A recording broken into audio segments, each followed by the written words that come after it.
Okay, thanks a lot, Salman. And on behalf of UN Environment Program, I would like to welcome everyone for this virtual Inception workshop that is really becoming the new normal.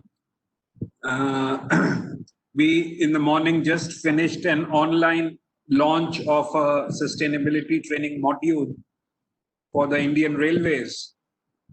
And the common thread of the whole inaugural was that most of the capacity building now will be online. And I think that's the new normal that is coming in.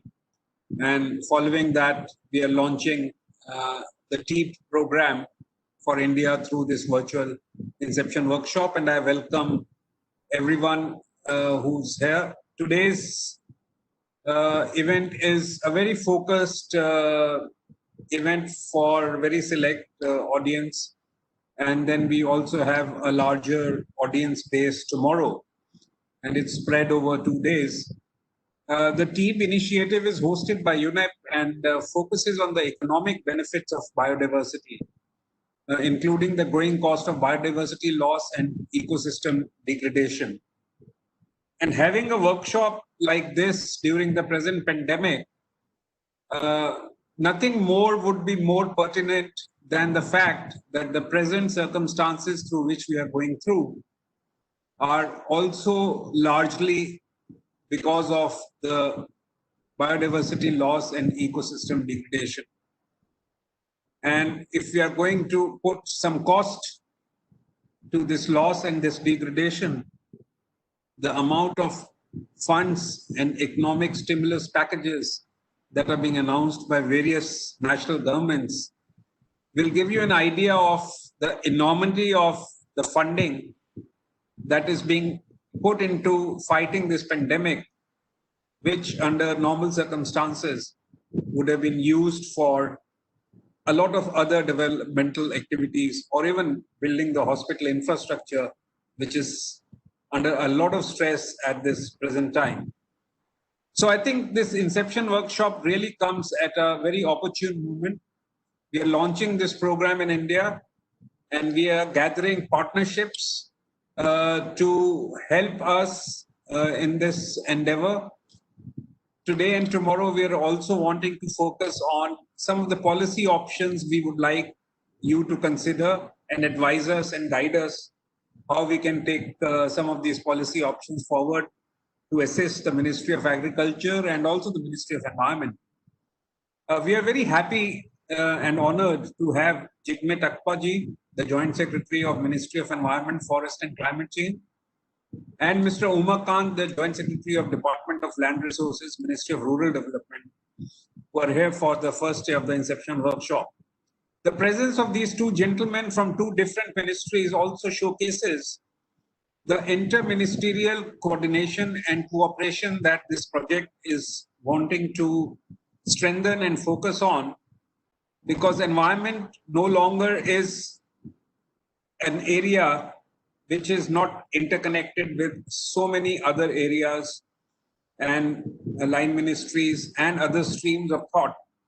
And this interconnectivity is what I think we are also wanting to focus through this project. This also assumes a lot of importance from the fact that India just hosted the COP for the Desertification Convention. And I think the optimum use of land resources is something that is the focus of the government, and also is something that we would like to bring in some of our experience in this regard.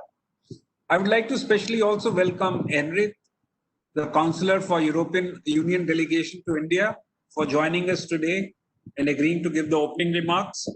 I would like to emphasize that European Union has been a very close partner of UNEP, not only for this project, but for a variety of other initiatives that we are taking in India, like the Switch Asia or the Plan of Action for Green Economy, which is also called PAGE. So we are really very, very thankful to European Union for taking part in this and agreeing to give the opening remarks. I would also like to welcome all the other experts, panelists, and participants. I would especially like to also mention that we have a small core team from the Banaras Hindu University, which is participating in today's Inception workshop. And we are looking forward to seeing how we can also strengthen our relationships and our cooperation with the school in Banaras Hindu University. Salman, I would like to hand it over to you now. Thanks a lot. Atul, thank you very much for those kind words of introduction. It's great to be able to work also with the UNEP India office on this very, very closely. Let me now, with no further ado, well, actually with some further ado, so I'm going to still name and shame. So if we can, just so we can get this to work properly, if maybe AC Lakshmana could mute, and Atul, you yourself, if you don't mind, if you could mute as well, please. So we can, it'll be a bit easier for us to hear everyone. And finally, ASI, ASI, if that individual could mute as well.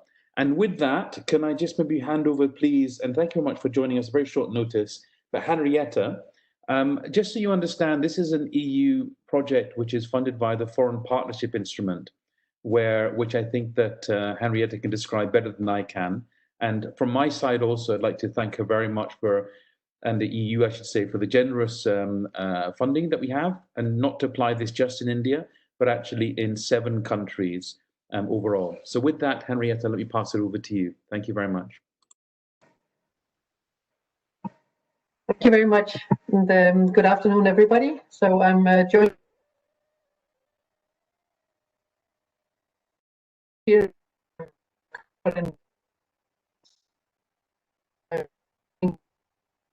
to India. This is actually a week of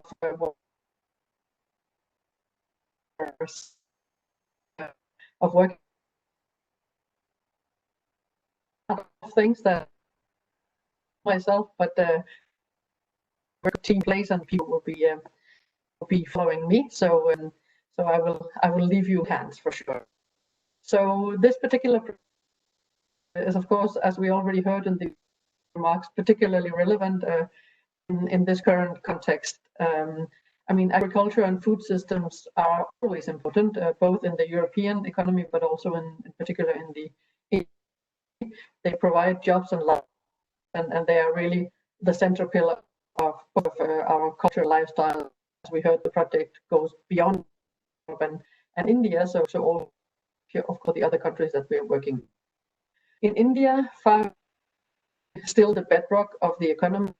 43% of the population is agriculture, but also Indian food system is facing significant challenges. So what we have seen is that 60% of India's population are likely to experience severe food shortages by 2050. Climate change impact, including crop losses due to global heating, are increasing. The use of fertilizers and pesticides are also increasing, and that's, we all know, to degradation of soil and groundwater and cause serious health.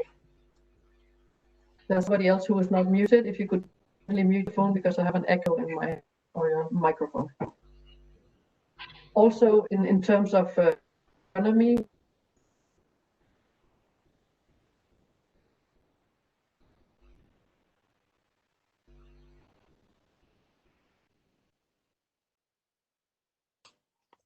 Henrietta, I think we seem to have lost your connection.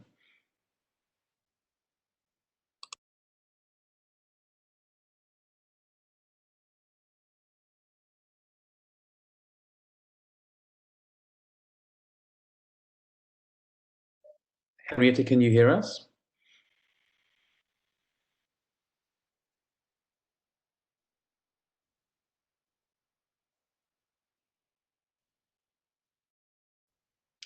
We'll give it another few seconds and see if we can manage to get Henrietta reconnected. If not, maybe I'll switch over and pass back to her after my presentation.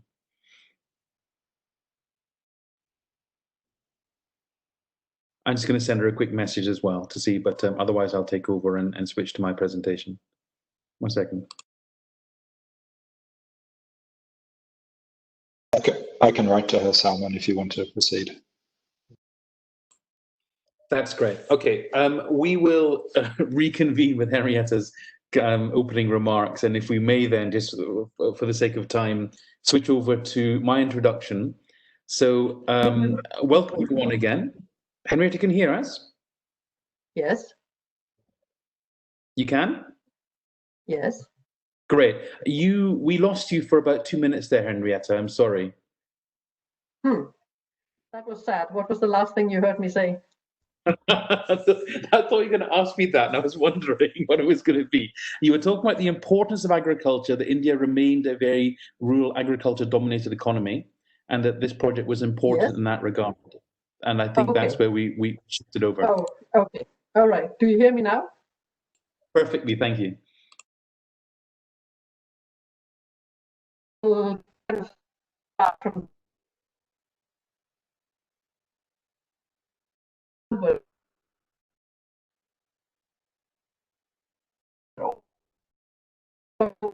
what we're saying is that, yes, farming is really important for India's economy. About 43% of the population are employed in agriculture, but there are also significant challenges related to agriculture. Around 60% of India's population is likely to experience food shortages by 2050. Climate change, including crop losses, are related due to the global heating. The use of fertilizers and pesticides degrade soils and deplete ground, lead to all kinds of freshwater issues, and cause health also increasing. And also in terms of economic and financial, so very costly, and loans are very costly, which the whole agricultural really is for a large number of farmers. Across the globe, we are all recognizing that our food and agriculture are quite unbalanced. So the agri-food sector is a driver of climate change and biodiversity loss, and also fresh water in areas not often readily available. There's also a clear global food system in which 18 million suffer from hunger, 650 million suffer, and malnutrition, 2 billion people. Another issue with the food sector is that 1/3 of the food that we produce is destroyed, consumed. Mentioning in the beginning, COVID-19 pandemic has really emphasized all these problems.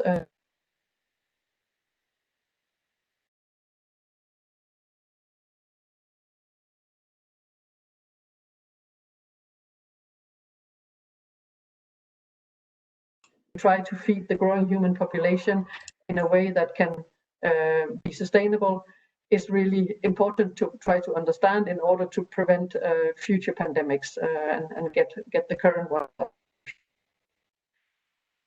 would say overall there's an urgent need to rethink how we produce, process, market, and consume our foods, and how we dispose of the waste. So it's a very, very multifaceted problem, and it requires a multidimensional approach to the solution. And therefore, I'm really happy that we are here today and tomorrow with a broad group of stakeholders from all kinds of disciplines. We need to really think about this together and see how we can cooperate to come up with some new solutions. From the side of the EU, I would just like to say that we are in the process also of reforming our own food system as part of the European Green Deal. This is the Green Deal takes what we call a food systems approach, where it looks at all aspects of the value chain. We have just come out with a new strategy that's called From Farm to Fork, which focuses on sustainable food and a sustainable food system. So I would encourage that those who are going to implementing the project, that you look carefully at this, because I'm sure that there are many elements that we could share and where we could work jointly on seeing how they could also be made relevant in India.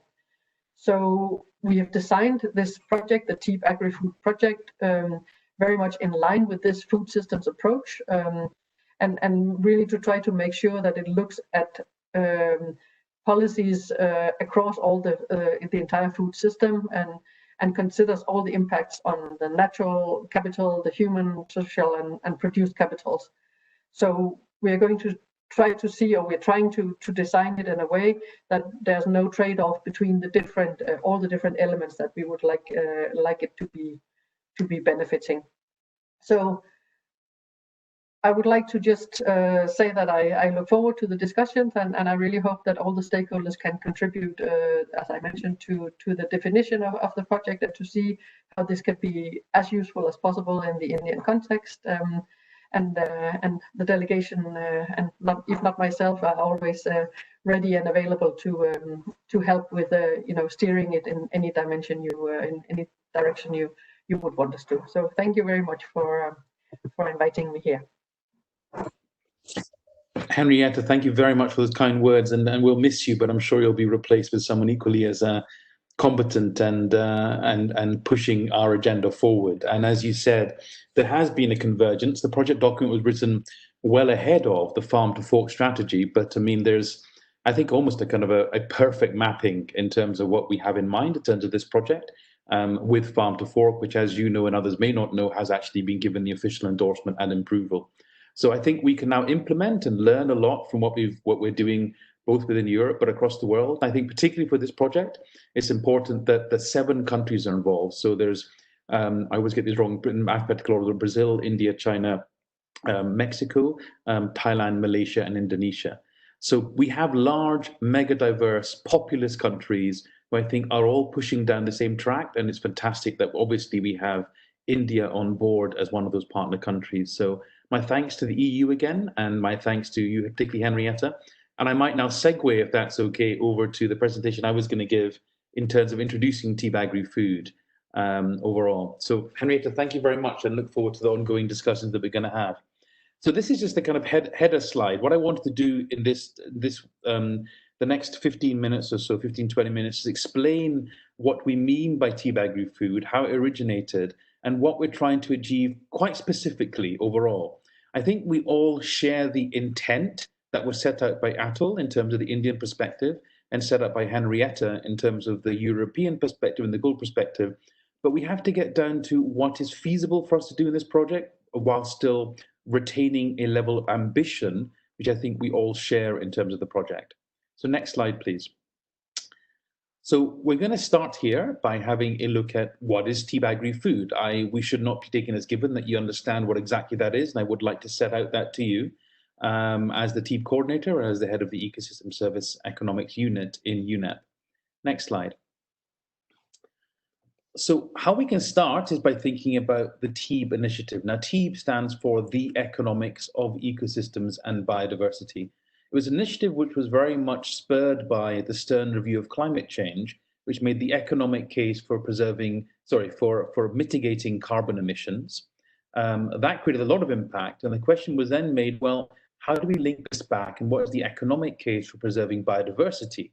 And we know now, as we approach the Kunming CBD COP and the role that is important in that regard to determine what exactly is the targets we're going to set, that there's still a lot to be done.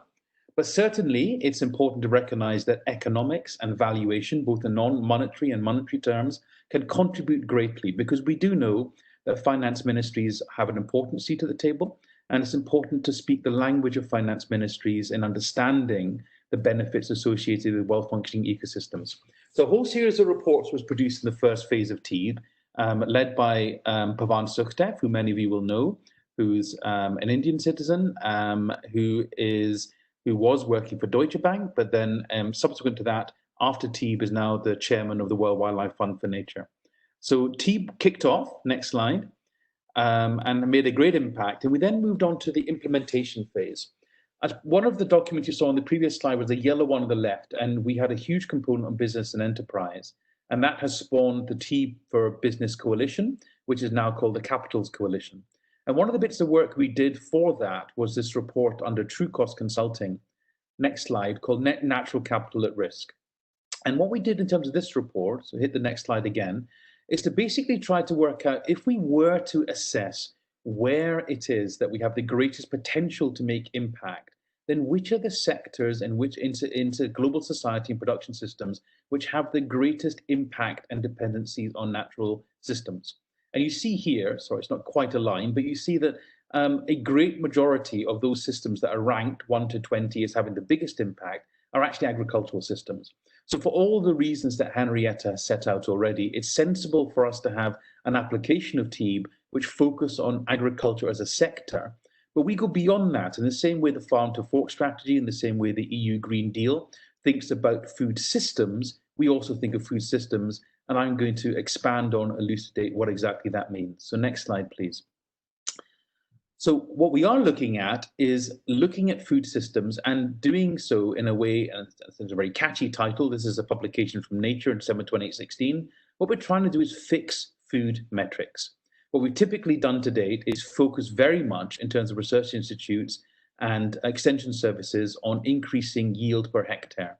Now that is important, but if the only metric you use is yield per hectare or an equivalent to that, then everything is focused around maximizing yield per hectare, irrespective of the costs which are incurred in that maximization. And that's what we need to do to fix food metrics, to change that and change that behavior. Next slide. And the way we're doing that is to basically reconfigure in terms of schematic how we look at things. So we have here, next slide, agriculture and food systems. We see seeds to crop to yields. And we're aware that human systems, the very visible things you see in purple there, are the kind of things that research institutes in India and around the world focus on. How can we improve irrigation, breeding, machinery input efficiencies, pesticides, etc.? Next slide again. And we also know that there are visible outcomes, I should say, upon human systems from agriculture. It creates employment. It creates fiber, food and nutrition and fuels. The bottom left of this diagram here is what TEEB has been famous for championing ever since its inception, the ecosystem services associated with production systems.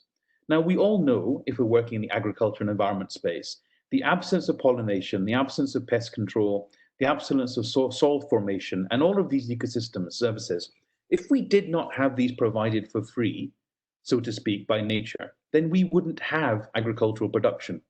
Now, if that provision for free, so to speak, was super abundant and not being threatened, then there wouldn't be a problem. But that isn't the case. We all know, next slide, that what's happening is that through things like habitat encroachment, soil erosion, pollution, we are impacting on biodiversity and ecosystems. And the key point I want to make here is we're impacting on them. And yes, there's a necessity for us to change our behavior because we value the intrinsic benefits of intrinsic values of ecosystems, of other species, but equally, or even more than that, if we begin to understand that we depend on malfunctioning biodiversity ecosystems, in the absence of those, it's costly. If we start valuing those ecosystem services, and indeed the damage that poorly applied agriculture imposes on ecosystem biodiversity, then we can change the way our economic systems work for the better. Next slide. And in this next slide here, what we see here is that there are other things we're looking at going from agriculture to human systems. So typically, when we think of agricultural production, we don't, for instance, include the health ministry, but there are huge health impacts which are borne by whatever decisions we make based on our food plate, what we eat, how we produce that food, say, for instance, pesticide residues, etc. We also know, particularly in India, a huge amount of cultural heritage and also access record, particularly cultural heritage associated with food, gastronomy, with traditions. Those need to be preserved and may not be unless we keep our eye on the ball and make these invisibilities visible. Next slide. So what we find overall is that we're calling this the eco-agri-food systems complex. It's a horrible term, but if you look at the bit in the middle, as Henrietta pointed out, we don't want to look just within farm gate. So you see agricultural production, but we have to include manufacturing, distribution, and household consumption. Why is that? Because if, say, for instance, we're trying to mitigate carbon, if we mitigate carbon within the farm gate, but all that happens is that we divert the carbon to elsewhere, so we have a positive improvement within farm gate, but a negative loss because of new distribution, then the net impact isn't as good as we thought it would be, and indeed maybe negative. That we can see for carbon, we can also see it for biodiversity, we can see it for other types of inputs as well. So what you see at the top here is human capital, social capital, and produced capital, which I know that Simi is going to talk about a bit more in her presentation, maybe Harpinder as well. The idea here is that if we're looking at the totality of sustainability, we have to look at the three pillars, which are the social pillar, the environmental pillar, and the economic pillar. So yes, TEEB is focused and will continue to focus on natural capital. That is the benefits that well-functioning ecosystems provide us in terms of contributions to the economy. You see some of the things there, pollination, freshwater biomass growth. But we also have to think about the fact there's community cohesion, social networks, which are under threat and can be improved or treated in a negative way, depending on how we manage our agricultural landscapes. Similarly, there's produced capital and human capital. Okay, human capital being ingenuity, the knowledge, which we can often lose, particularly from indigenous communities, indigenous knowledge. So all of those things have to be part of our equation of how we do things. Next slide, please. And that's why we think about this TEEB agri-food ecosystem complex. So the question here, why should you care? Now, all of you on this call, who very generously giving your time to join this call, are involved in all kinds of projects. You're courted by UNDP, by the World Bank, etc. Why is this one, I propose to you, something that you and also the private sector should be engaged with? Next slide. So I want to set forward basically the kind of value proposition, kind of what it is that I think kind of is a way of looking at this. So let's assume we look at agroforestry, or we look at ZBNF, which we'll talk about later, or organic production. And if we were doing an evaluation just now, we just looked at financial flows, the benefits that are reaped in rupee terms or dollar terms in 2020, then it might seem that monocropping or an alternative such as that compared to agroforestry or a pro-conservation measure like ZBNF is worse, okay? It would seem from this that the next thing you ought to be doing is to focusing and continue to focus on monocrops. Next slide. But what we do find in practice is that even worse than that, in 2050, we have projections. If we assume that, say, for instance, water is super abundant, that soil erosion will not happen, then the situation looks even worse. We should be even more supporting the monocropping or the alternatives which are intensive in nature. But this financial flow hides all the things we talked about in terms of invisibilities. The next slide looks at that and tries to address that. So the next slide basically says, if we were to include these other positive and negative impacts and externalities, the fact that, say, for instance, monocropping reduces pollination services, creates soil erosion, whereas agroecological, ZBNF, other approaches promote, working in harmony with nature, then what we should be doing today switches around, okay? We should be promoting agroforestry, agroecology, those setups. Next slide. If we go even further, and so that's showing you the shift, so next slide again. If we go even further and look to 2050, then probably because of the fact that we are depleting our soils, we are depleting our aquifers, then in the future, the effect of maintaining the focus on monocropping or intensive production is even worse than we predicted. So what you see here is a schematic which shows you it is better both today and it's better in 2050, even better, for us to switch to some of the scenarios and alternatives that TEEB Agri-Food is proposing. Next slide. So I only have a summary slide here because of time, but your question might be, well, okay, that's nice schematically, but have you got proof of concept? And if you look on our website, there are a large number of studies, and including 2 of them actually from India, which are looking at this and creating this evidence. So not to go into detail here, but the first scenario that we have on this work that's been done by the World Agroforestry Center and the World Conservation Monitoring Center, the first scenario shows that if we had a complete switch in Ethiopia, in this case, from agroforestry and coffee over to simply having monoculture in terms of maize production, we have a massive loss. And indeed, we even have a loss just in the visible provisioning services, let alone if we allow for carbon and other things like fuel wood, honey, water yield, etc.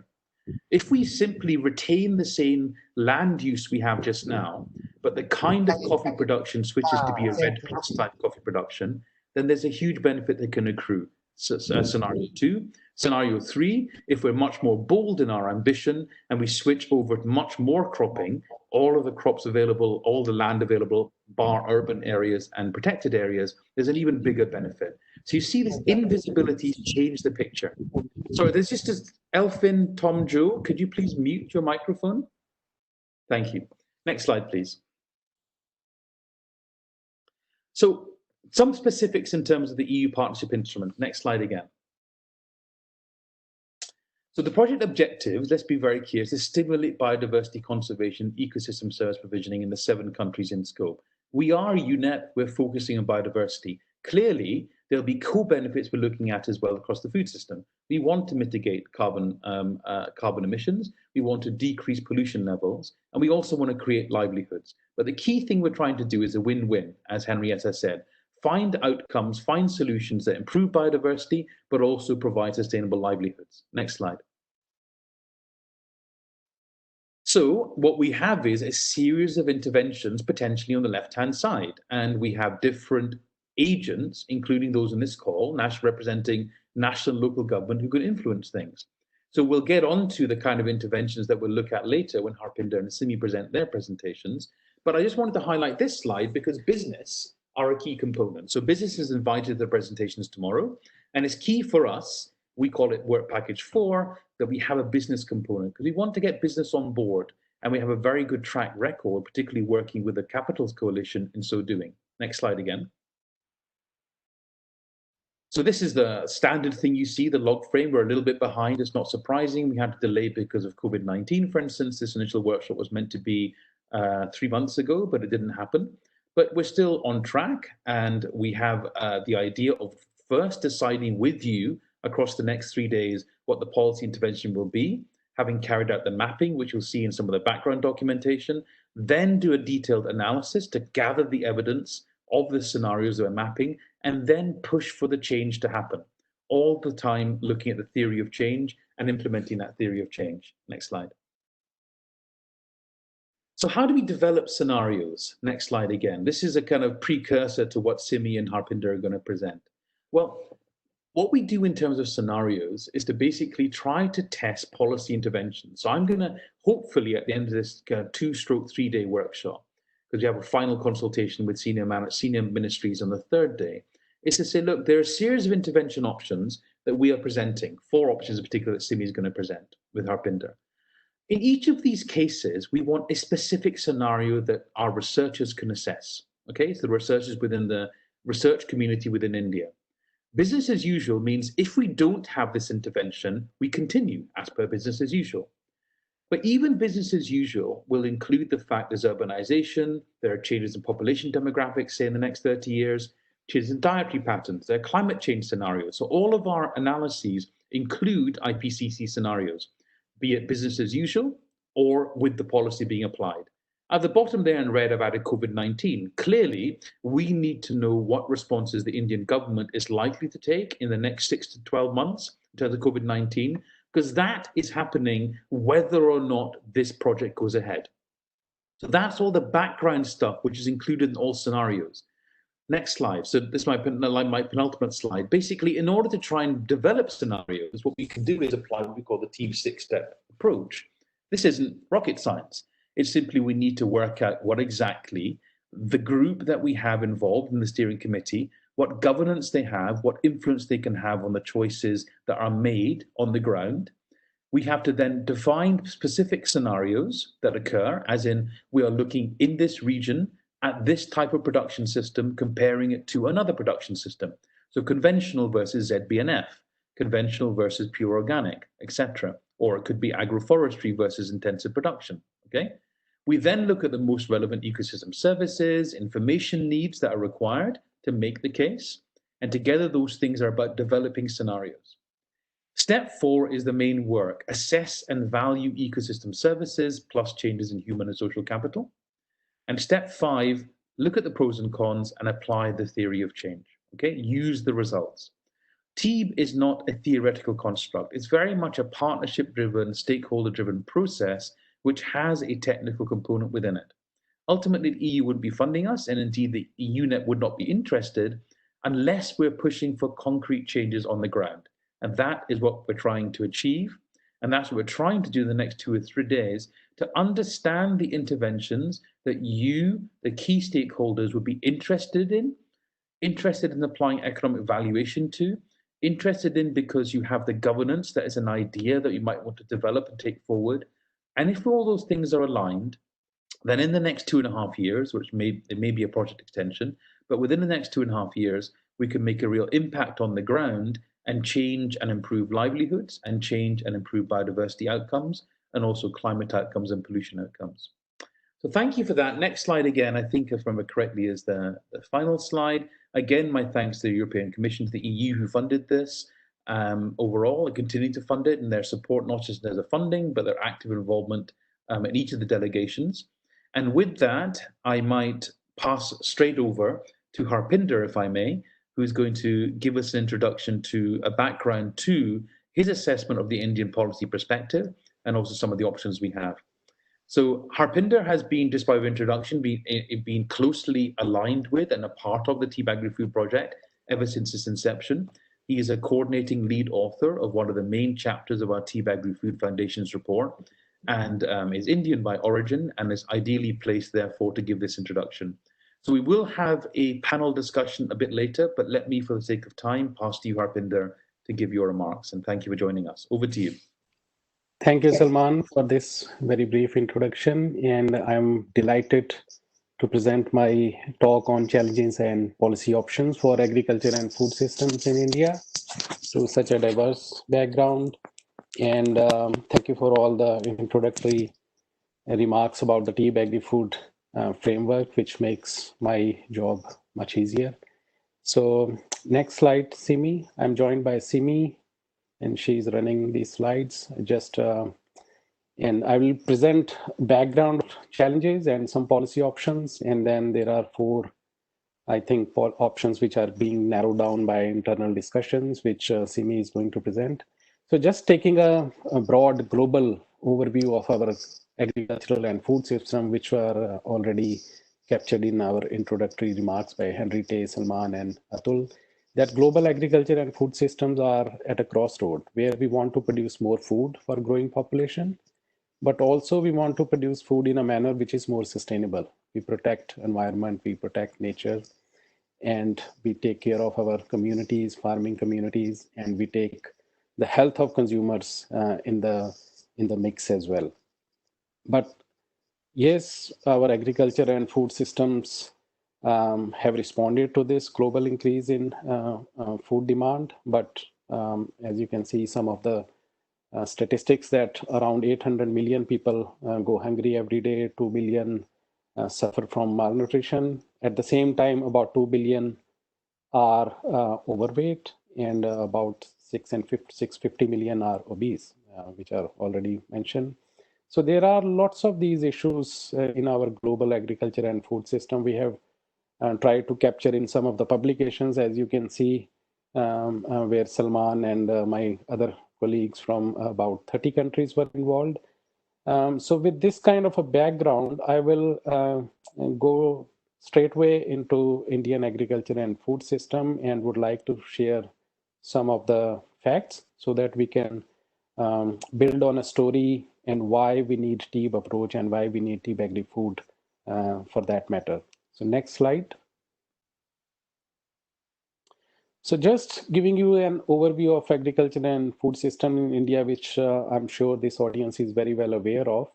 On the top right-hand corner, 70 years ago, the population was less than 400 million. Now we are 1.35 billion in India and projected to grow to 1.62 billion.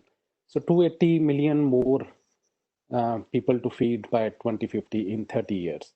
And if you look into this left-hand side orange bar chart, so the agriculture and food systems have responded, I think, very well in that regard. From 1950 to 2020, we produce about 285 million tons of food grains. And we can definitely produce 333 million tons by 2050, around 48 million tons more food. So that is not a challenge. The challenge is we want to produce this food in a more sustainable way. And that's where I think the context of TEEB and TEEB agri-food is more relevant.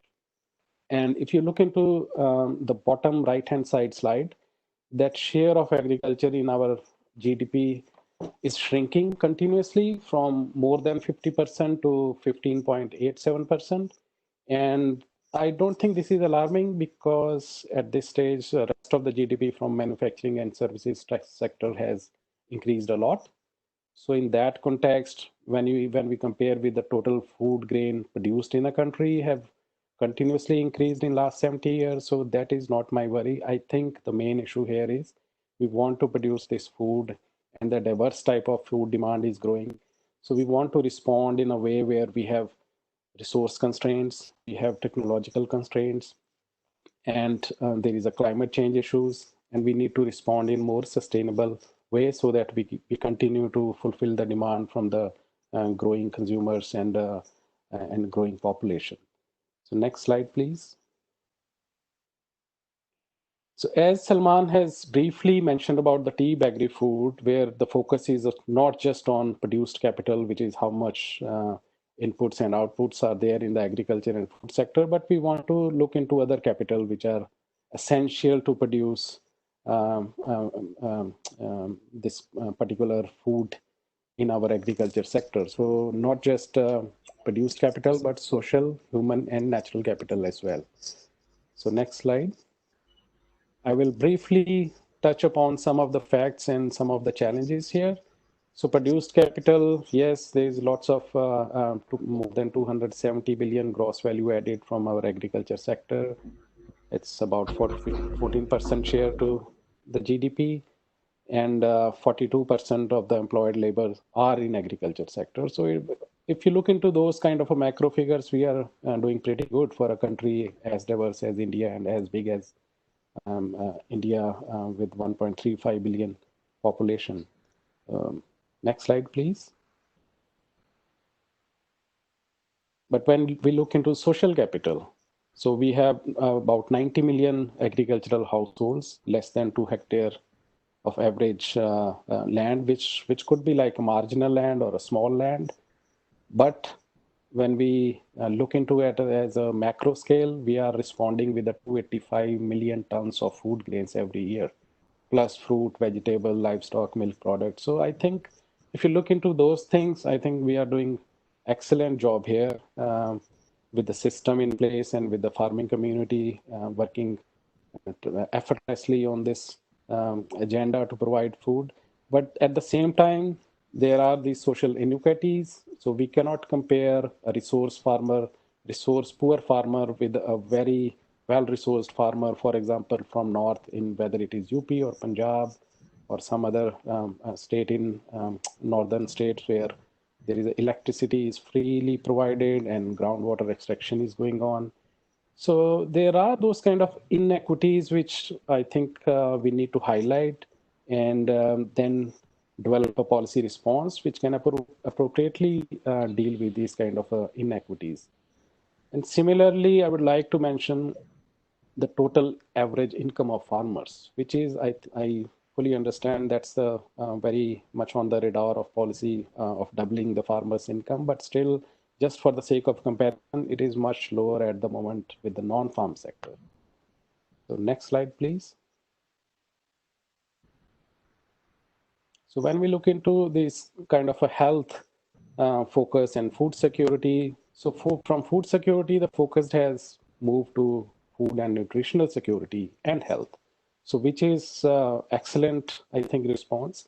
But where there is a global food security index and India ranks like 76th amongst 113 countries. So which does not look very good in terms of a ranking or that kind of an index. But there are certain schemes and policies and responses which are doing very well, like midday meal scheme, as you can see, providing well nutrition kind of a food to all the primary and middle school children in school. So that has, I think we will see that kind of a outcome in next decade or so. But currently the figures state that children under 5 years are like 38% are stunted.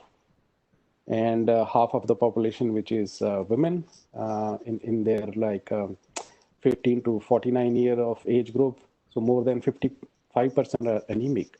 So obviously they cannot contribute that much to our agriculture food systems or to our economy if we look into the health of our people. So I think these kind of issues, TEEB agri-food is, as Salman mentioned, that it's not a theory. It's a kind of a stakeholder-led process, and we have got a technical,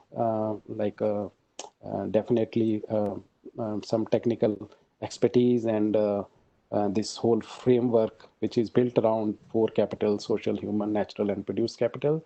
So we can look more broadly into not just producing more food, producing more nutritional food, and which is more efficient and driving the health of our constituents and citizens. So next slide, please. And on top of these issues, there is a rising burden of non-communicable diseases like heart diseases and diabetes. So there are some of the facts like an estimated 20% of men and women over 20 years of age were obese in 2013. So that is a like alarming number of population, so which is obese and which cannot like function very well into the economy and the production and the efficiency, it drops down. So similarly, there are more than 1,000 disability adjusted life years per 100,000 of population, which is a big number.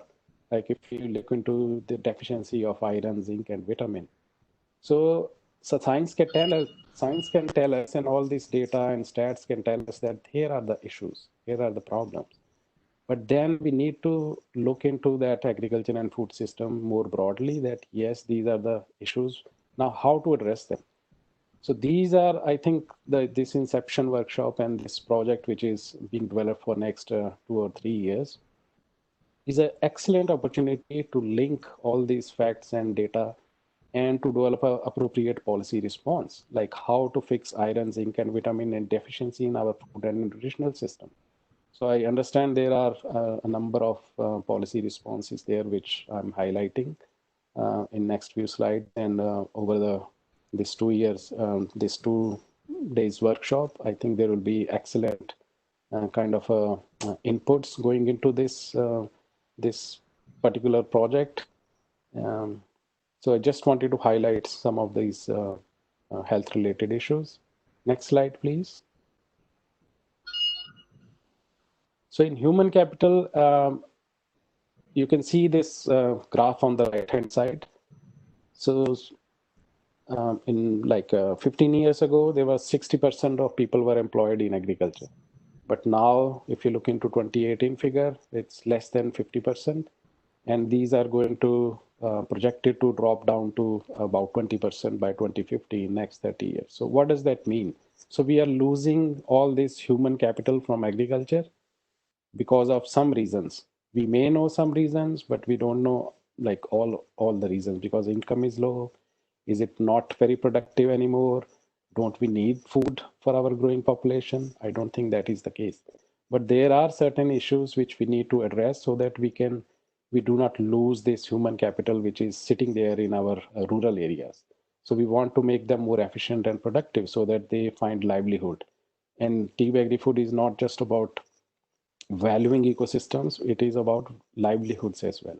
So I think we can look into some of these issues as we delve into this particular project over the next couple of years. Next slide, please. Can we maybe try to wrap up in two minutes or so, if that's okay? Yes. Yeah, I'm just wrapping up now. So when you look into natural capital, obviously for the last 10 years, it is under water stressed kind of a situation, and we need more than double the supply of fresh water, which is already we have. So this is, I think, mostly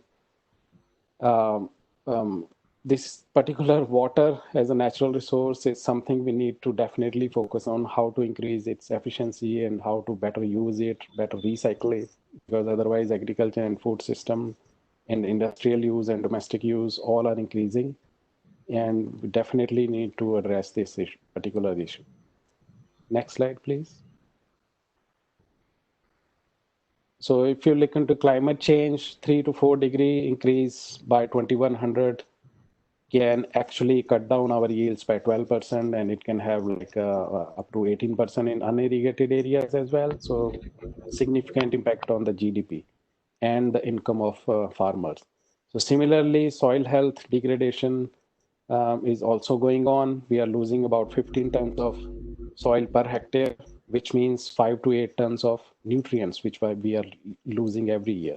So this is really alarming. So we need to, with this kind of a challenges, what can we do to improve some of these kind of challenges through this TEEB Agri-Food project? Next slide, please.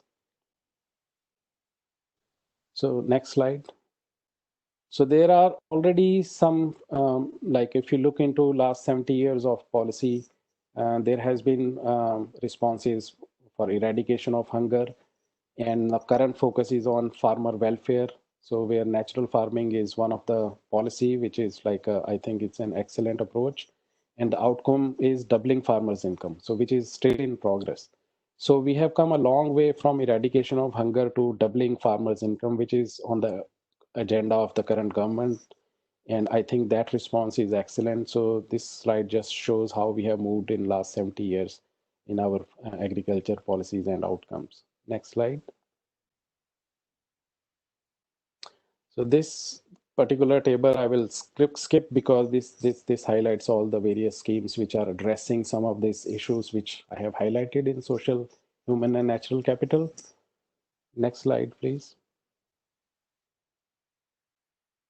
So TEEB has already, as Salman mentioned, have been working in forest valuation, wetlands, coastal and marine ecosystems in India, but it has not delved into agriculture and food system, where I think this is a great opportunity to go further into agriculture and food systems, valuation of ecosystem services, and looking into all the natural resources. Next slide, please.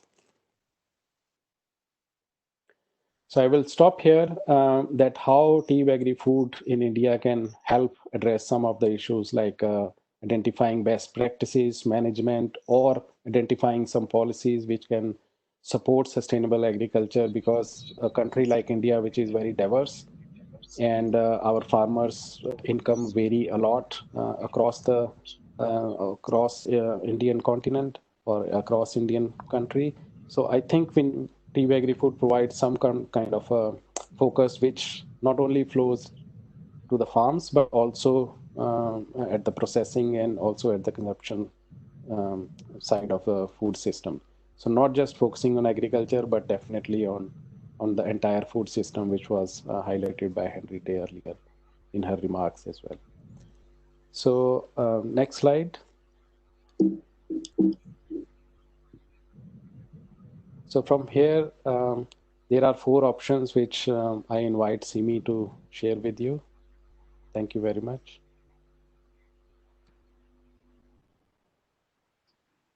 Simi, if you would like to take the floor. Simi is in the team working in Atul's office and in the TEEB team. So Timi, over to you to discuss the 4 options. Okay. Good afternoon, everyone. So I'll take you through the 4 options which we have arrived at based on a review of literature. The objective of sharing these 4 options with all of you today is so that we can facilitate discussion, and based on your expert judgments, we can arrive at one option which we can take up as part of this TEEB project. So during the course of the next few minutes, I'll take you through each of these 4 options, tell you what is the option and how exactly can TEEB contribute to it. So the first option is evaluate zero budget natural farming. What is ZBNF, for those of you who do not know? It is a farming practice involving natural growth of crops without adding any fertilizers and pesticides. Now, how can the TEEB contribute to this? There are a lot of studies that are about the impact of ZBNF on yield and income, but multi-locational studies are still needed to scientifically validate the long-term impact and viability of the model before it can be scaled up. What should the study include? It should go beyond the productivity per hectare analysis. 2, it should assess impact on soil health and yields for different crops over time. 3, it should be able to identify a potential region with opportunity for impact. So this gives a brief context about ZBNF in India. As has already been mentioned several times, the use of fertilizers is increasing.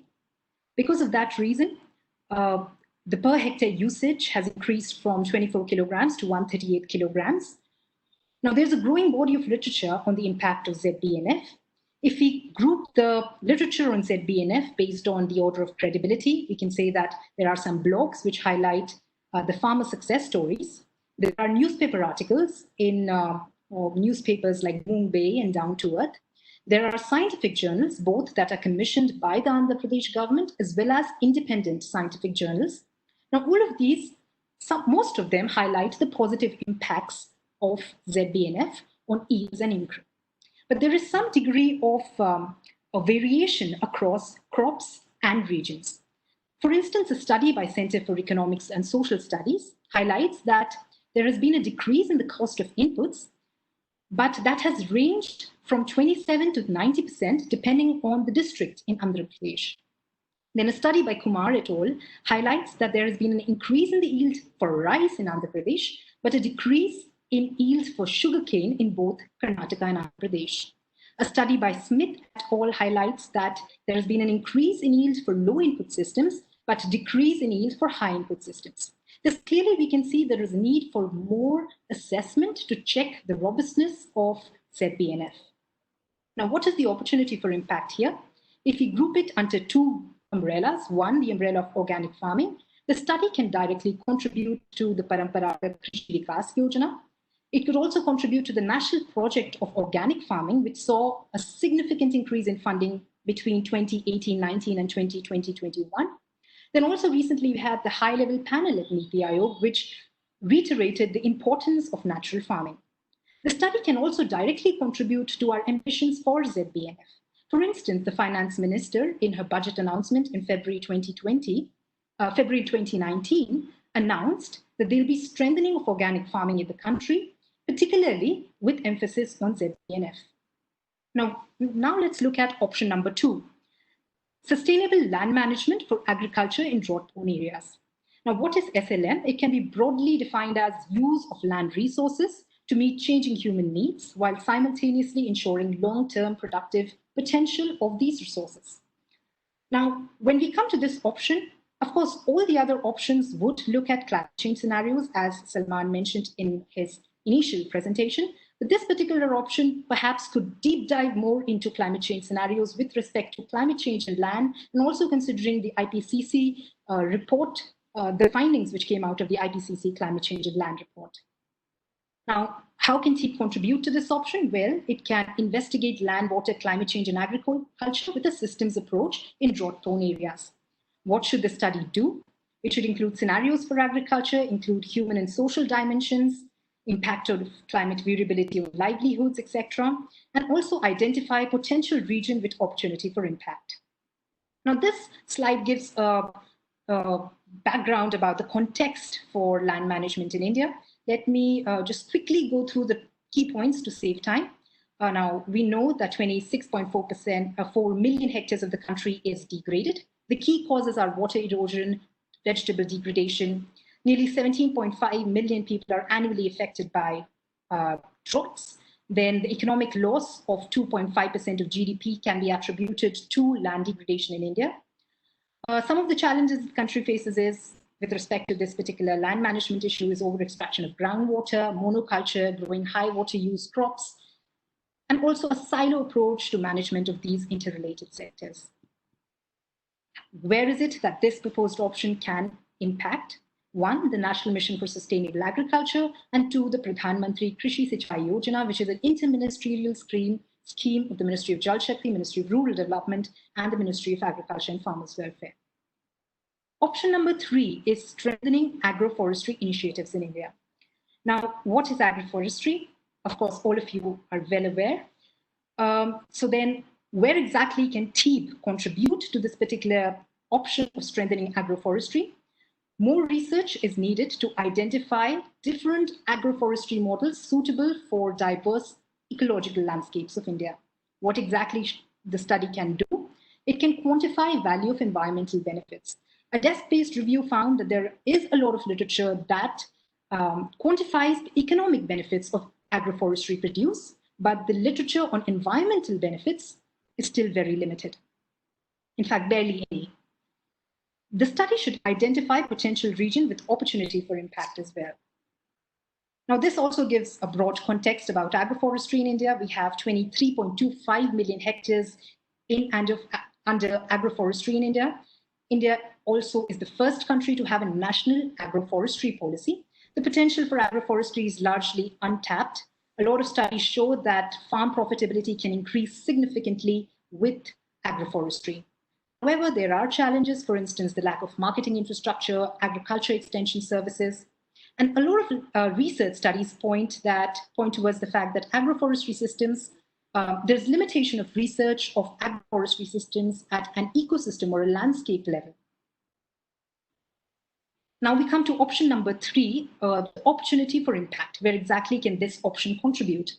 Clearly, the National Agroforestry Policy, India's NDC commitments, particularly with respect to increasing forest cover or the carbon sinks, the National Mission for Green India, the Sub-Mission for Agroforestry, and the Mission for Integrated Development of Horticulture. Now we come to the last option, which is moving towards a sustainable rice agronomy. Now, what is sustainable rice agronomy? It tries to combine agronomy with sustainable rice production. Why is TEEB needed for this option? We could perhaps look at a systems approach for medium and long-term studies to assess costs and benefits associated with different rice management practices. What can the study do? It can look at a range of approaches to sustainable rice production depending on the context. For instance, conservation agriculture practices such as tillage, dry direct seeding of rice, etc.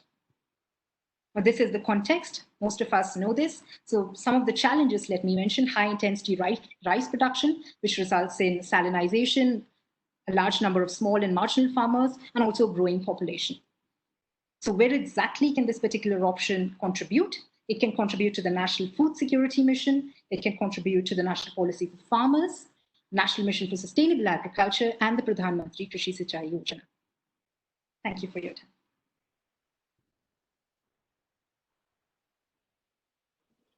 Simi, thank you very, very much for that.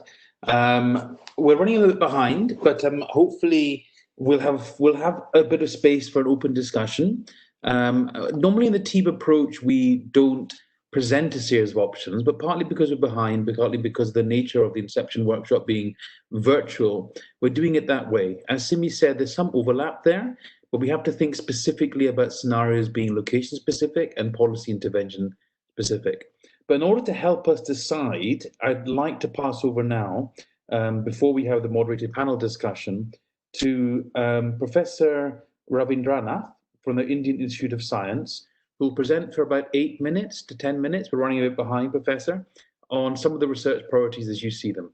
So if I can maybe pass the floor over to you, and I'll give you a 2-minute warning when you're at 8 minutes. Thanks. I think mine is muted. No, we can hear you fine. Please go ahead. You can hear, it's great. Well, I'll talk about what are the critical research priorities, for sustainable agriculture and food. Next slide, please. Here, well, there are many environmental challenges, facing agriculture in India. One, of course, is the water scarcity. Even without climate change, we have water scarcity. It's one of the leading countries with respect to water scarcity. Second is land degradation. Many others have talked about it, and land degradation is something which is not visible, but it's happening, and they're reducing the potential of crop production, productivity, and declining groundwater. We know the groundwater is very important for food production today, and it's increasing, but the groundwater is declining. And of course, loss of biodiversity. We all know that almost, according to some estimates, 75% of the agricultural crop genetic diversity is being lost. And also, same thing with the fisheries, 75% of the fisheries is being overexploited. And then you have climate change. So the finally big challenge is our population will continue to increase, our incomes will increase. Can we sustainably produce food and provide clean water to 1.6 billion? Well, the FAO report has talked about what are the biodiversity linked challenges with respect to sustaining food production and agriculture, and I will not go into the details, but 2 or 3 critical issues are decline in crop, diversity, decline in the traditional livestock breeds, loss of bee colonies for pollination, degradation of soil biodiversity, loss of wetlands, and so on and so forth. All of them will impact agriculture productivity and its sustainability. Next slide, please. Well, we all know Earth is warming. Next slide. And in the context of climate, and we also know that crop production productivity is highly variable. Next slide, please. Due to climate variability. But we are talking about food production, but what we need to talk about is the 4 dimensions of food security. One, of course, is food availability, production, productivity, growth rates and agriculture production and so on. Second is stability. One year you may have very high yield, next year due to drought you may have very low yield, or due to flood you may lose the crop production. Third is dimension is access. You all know that. Again, fourth, of course, people talk about dietary challenges here. Next slide, please. I'm trying to hurry up. We all know that there'll be warming. Projections show most districts in India will experience significant warming. Warming alone can impact agriculture productivity, even forgetting rainfall. Next slide, please. And all the Cortex model projections show that there'll be increasing rainfall in most districts in India. I always say increasing rainfall accompanied by high intensity rainfall events are more damaging than even drought. So this is a big challenge in the coming decades. Next slide, please. And we know the impact of that is almost 30% depression or decline in crop food production globally, and water crisis, and then of course coastal flooding. It will drive hundreds of millions of people out of the coastal areas in the coming decades. Impact on fisheries and impact on coastal agriculture. Next slide, please. And of course, IPCC has shown very clearly how every half a degree warming would impact food production, natural environment, water availability, and even disaster exposure. Next slide. And of course, the one slide I found very interesting in one of the UN reports was that if you continue business as usual, by 2050, if you badly manage water as we are doing now, it can have a almost 6% negative impact on GDP. But if you manage water efficiently, it can have a positive impact on GDP. In the sense, we are managing water very badly, which is very critical for agriculture. Next slide, please. And some other challenges. I have only 2 more slides, challenges and what are the research priority areas. One, of course, India population is growing. Our incomes are growing. When incomes grow with economic development, we demand more of all kinds of things. Milk, chocolates, ice cream, so many fish and milk and so many other things. So there is a limited scope for expansion of agricultural land in India. We have, in fact, area under agriculture has remained stable. Secondly, biggest challenge is land degradation, soil erosion, salinity, desertification, all leading to loss of soil fertility is a big challenge. Declining groundwater in most districts, both land degradation and declining groundwater are more or less irreversible in the short-term period. And again, loss of water storage capacity in all water bodies. In villages, people cannot irrigate. They irrigate only less than half of what they were doing 20, 30 years ago from irrigation tanks in South India. And thirdly, of course, warming and all the changes in rainfall intensity and distribution projected for most districts. And extreme event, they are the ones which will destroy all our capabilities. El Nino, droughts, floods, leading to crop loss and even land degradation and so on and so forth. Again, high variability in crop yields, which is one of the biggest challenges facing the farmers. If you take 5 years, a farmer never gets same level of income of 5 years. 2 years, he may get very good income. Next 3 years, very low income. But that's a big challenge. Again, lack of, with respect to climate and weather, it's a lack of access to weather forecast. Climate information services are very poor in India. On paper, many things exist, but you go to village level, nothing is accessible. Again, lack of access to agromet or crop advisories. Some of them are there, but they're still not accessible or not at a scale that's relevant to farmers. Again, lack of access to quality seed storage facilities, poor coverage of crop insurance, and so on. We can go and list a long list of challenges facing agriculture. Next slide, please. Well, what are the research challenges? I just this slide and maybe one more if there's time. One, of course, as researchers, TEEB is trying to assess many of the components. There is a need to assess the status, trends, and drivers and economic implications of loss of biodiversity on agricultural production. But we all know at the global level, FAO reports are there, TEEB reports are there, global GEO reports are there, but we don't know at a district level or at a regional level how loss of biodiversity is impacting food production or will impact in the coming decades. That's not known. And what are the economic implications of loss of biodiversity to the farmer, to cropping system? That's not known at all. Secondly, again, there is a limited understanding of the economic loss and damage due to degradation of natural capital. We talked about to farmers, their livelihoods and their incomes. These are all like land degradation. It's happening. It will continue to happen. Groundwater decline. It's happening. It will continue to happen. So, desertification. The problem is we don't know the economic implications. Farmers never realize that. Farmers know that, but somehow it's not possible to quantify that to decision makers. And for example, habitat destruction, pollution, inappropriate agricultural inputs, inappropriate agriculture practices, over-harvesting of fisheries, pest diseases, invasive species, loss of pollinators, how, and again, the policies on land, all the subsidies on fertilizer and, all kinds of irrigation, electricity, and so on, and even certain wrong crop pricing, how they're impacting, say, agriculture production. And thirdly, what kind of strategies and interventions are required to conserve and restore natural capital.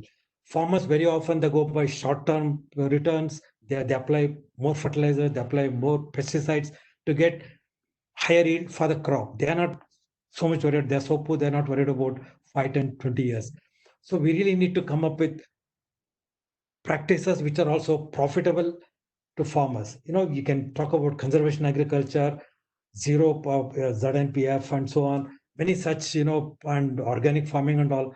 Farmers do not see, I'm sure Professor Naresh would agree from IRI, that farmers do not see it as, an immediate benefit. So we need to see whatever sustainable agriculture practice we recommend, are they profitable in the short term also. In the long term, all these things are good. And of course, fifthly, the impact of climate change in agriculture. We broadly know how it will impact rice production, wheat production, and so on and so forth. But we don't know, farmers do not realize at a district level or at a even block level, watershed level, how climate change will affect water availability, their suitability for growing certain crops, and so on in the coming decades. That knowledge is limited. Because of that, again, developing adaptation practices, to cope with climate change is also a challenge. Again, as I mentioned earlier, creating access to knowledge information on weather, climate, adaptation practices, and even how natural resources in the region are impacting or will impact in the coming decades is a big, knowledge gap. There are weather advisory, there are agromet advisories. They are at a district level, not relevant to a given farmer. So we really need to focus on that. Next slide, the last one. This being a climate scientist, I will try to highlight what we need, in the context of climate change and climate variabilities. We need reliable short-term climate change projections at a block panchayat level. What we have now is 0.5, 0.5, 50 kilometer, 3 kilometers. That's not good enough. We need to go further. And again, there are some impact assessment made by IRI, CREDA, and so on, ICRISAT, but we still need more multi-model based assessment at a block district level and so on. And then economic loss and damage due to climate change. Again, we know climate change, climate variability is impacting, but somehow its quantification, its appreciation is not there. And fourthly, vulnerability assessment, for current climate variability and the long-term climate change is necessary. And adaptation resilience planning is very critical. And again, I will not go into the details. Again, lastly, long-term monitoring of impact of climate change on agriculture, soil, biodiversity, water, mountains, all these things. Somehow we do not have good research programs in India. Without the good understanding, we'll not be able to design strategies for the future. Thank you. I hope I was within time limit. You were spot on in terms of time, Professor Ravindranath. Thank you very much for that very comprehensive review. Now, for some of you might be wondering about the wonderful evidence that our panelists have brought to bear, but we'll make the slideshow available to you afterwards with a lot of detail there that I know you had to cover very quickly, but it was brilliant having that. Obviously, the aspiration for TEEB is to contribute to this globally in terms of all the things you've asked for, but it'll need to be quite focused, as you said, into the areas we look at. But it was really excellent having that context, and my sincere thanks to you for that contribution, Professor. Can I then, with no further ado, again asking for about an 8-minute presentation, pass it to Dr. Ashok Patra, the Institute of Soil Sciences Director there. So if I can pass it over to you for about an 8-minute presentation, if we can. Thank you very much.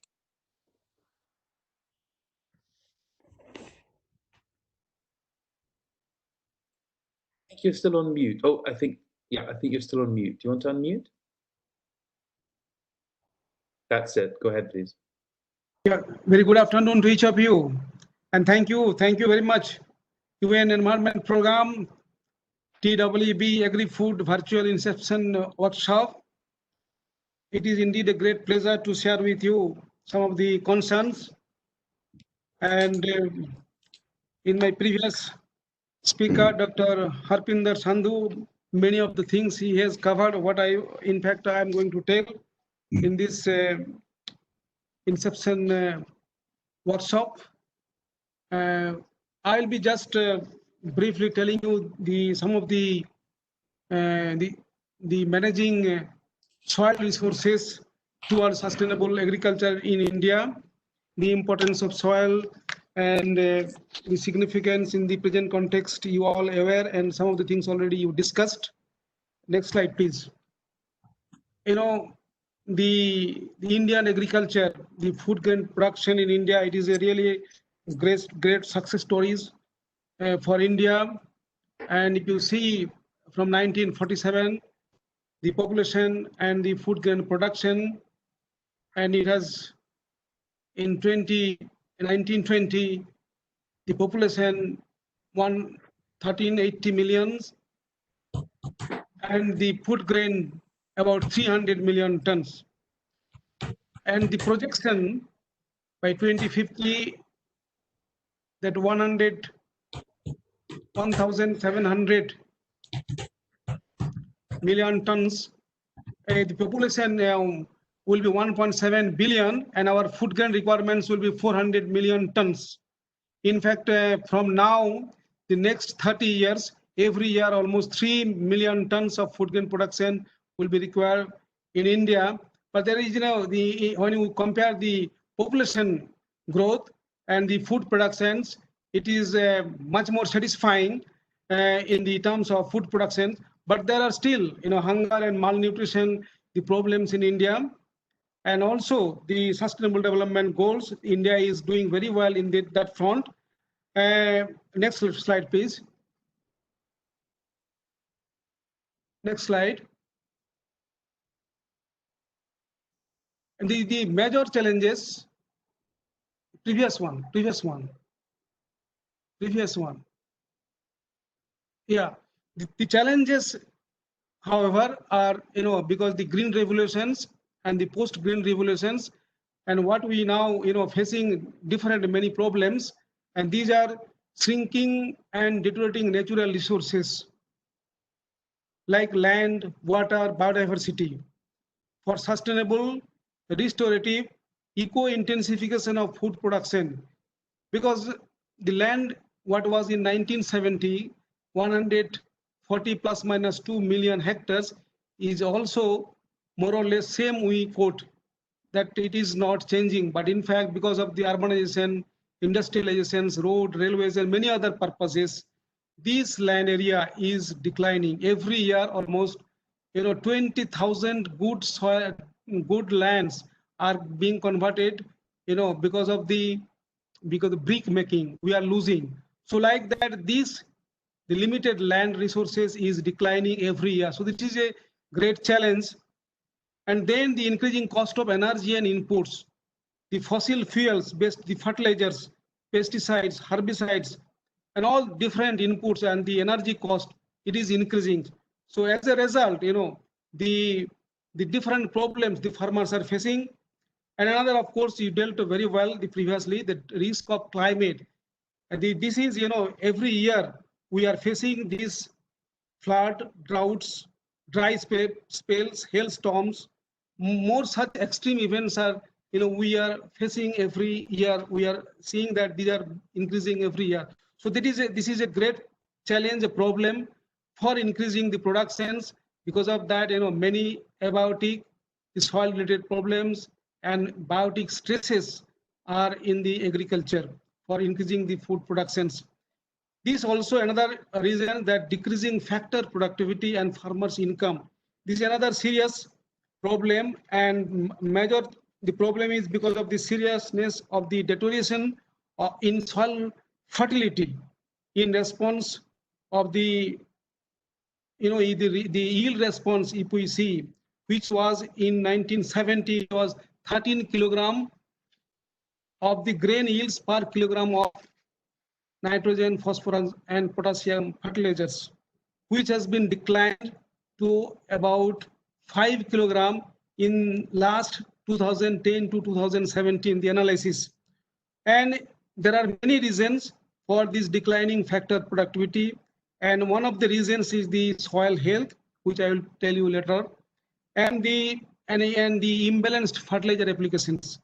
Overuse and the underuse of fertilizers is a common.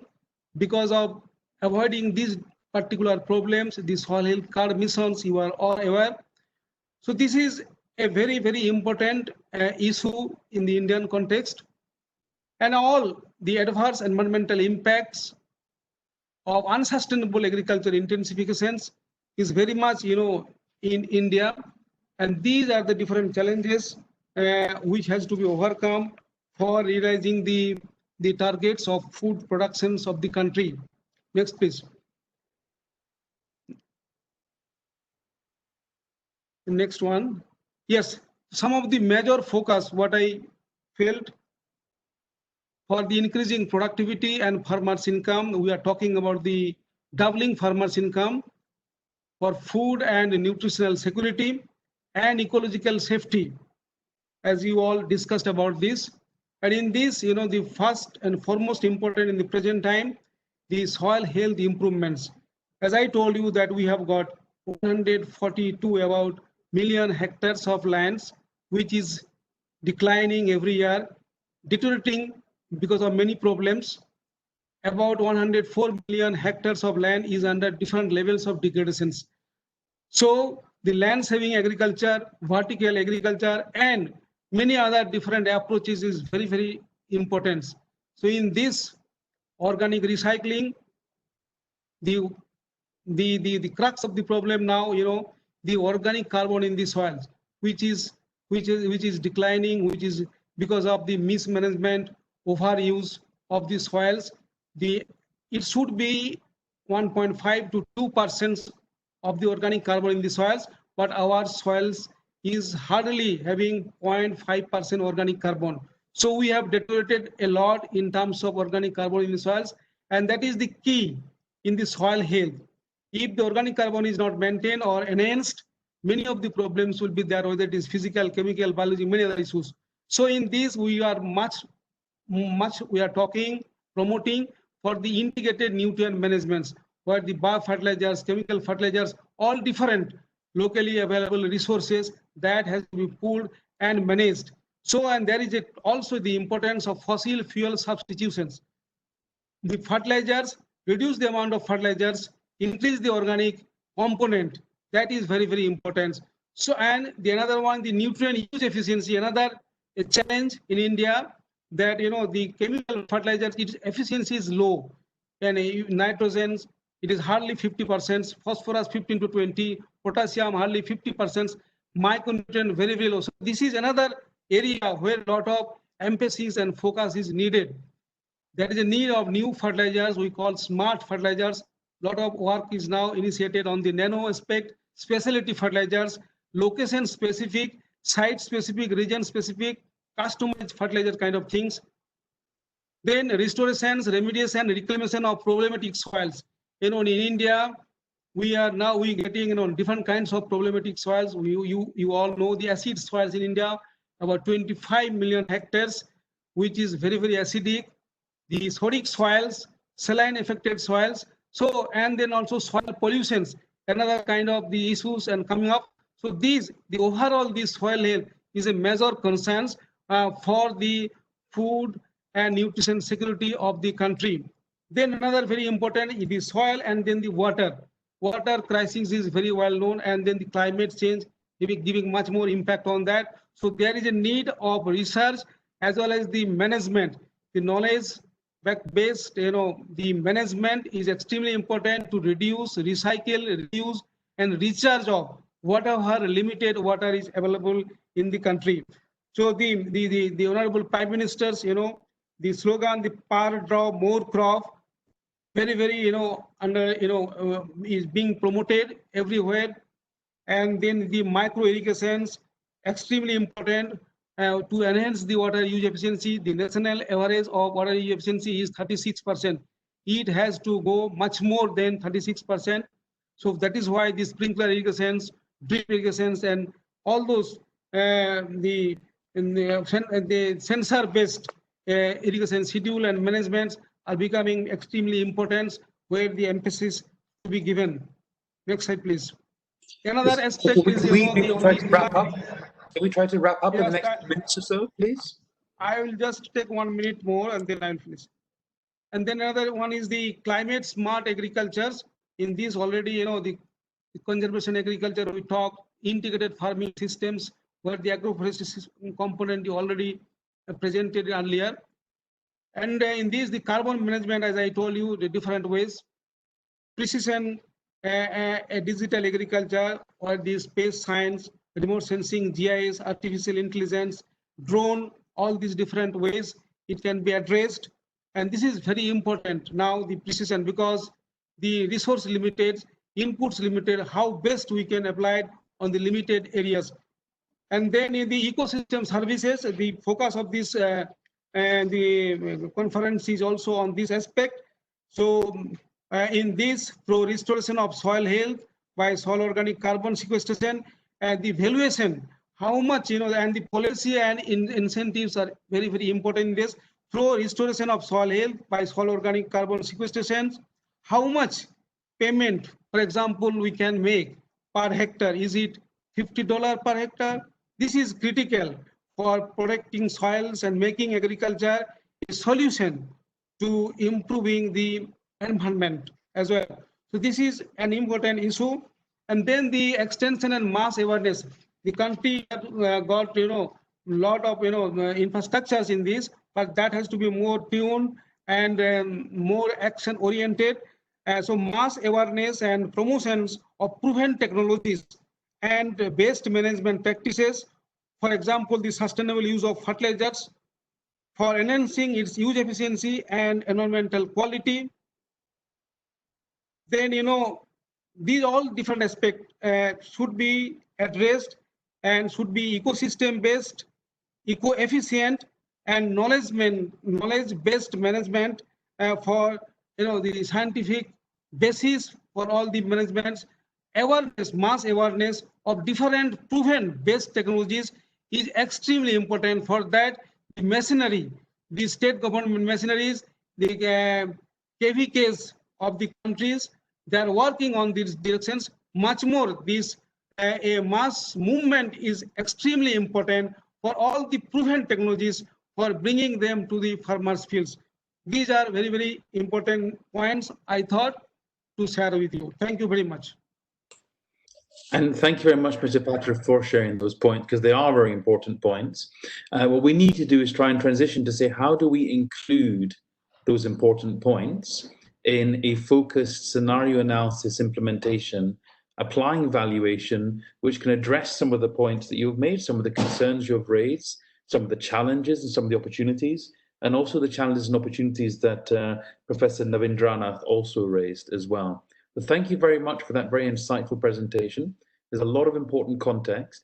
We're now going to transition into the moderated discussion. I want to, what we have on the agenda is two separate sessions. One is a moderated panel discussion, and the other is an open discussion. Now, I think as the kind of my role as chair, I'm going to roll those two things together. And let's just try to have an open discussion for half an hour. But I'd particularly like to ask Mr. Jigmet Tapka and Mr. Umar Kant to please join the discussion, so to speak. If you can put your cameras on, I can see you there. And maybe if I can open the discussion and suggest a few kind of ground rules, so to speak. Now, you'll see that there is a chat function in the chat box. And I think it would be very useful for you to maybe for the participants to have a look at the chat and maybe ask the questions that you would like to ask overall. Now, it's a great privilege and an honor to have two joint secretaries joining us. And it's extremely good of you in terms of giving your time for this. There are a series of questions I wanted to kick off with for you, but what I would like to do, Simi, is ask you to go back to the slide where Harpinder presented the 4 options that we had overall. And Mr. Tapka, I know that you have, and Simi's put them up there, a series of positions, say, in Ladakh, which is very rich in biodiversity. So you obviously have been involved at the highest level in terms of biodiversity conservation. And you also have, you're the UNCCD focal point, which means that also there's a very strong gender component. Now, bearing that in mind, if I can maybe start with you and just ask you to reflect on what you've heard, and particularly with respect to these 4 options that we have in front of us, and just to get your initial thoughts on, for you as a senior government ministry official, what are the challenges that we face that might be answered by a TEEB type evaluation? So knowing that we're going to be looking at economic valuation, knowing that we have to look at scenarios comparing business as usual compared to an alternative intervention that the government would support, do any of these options seem appealing to you, more or less? And just you indicate why that's the case. So my welcome to you, and thank you very much for joining. If I might give you the floor first for your comments, and then I'll reach out to Mr. Umakant after that. Thank you.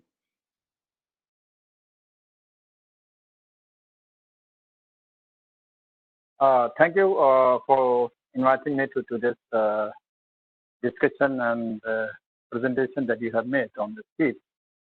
So I have to directly go to the which option that you will choose, so out of all the 4 that option that you have given.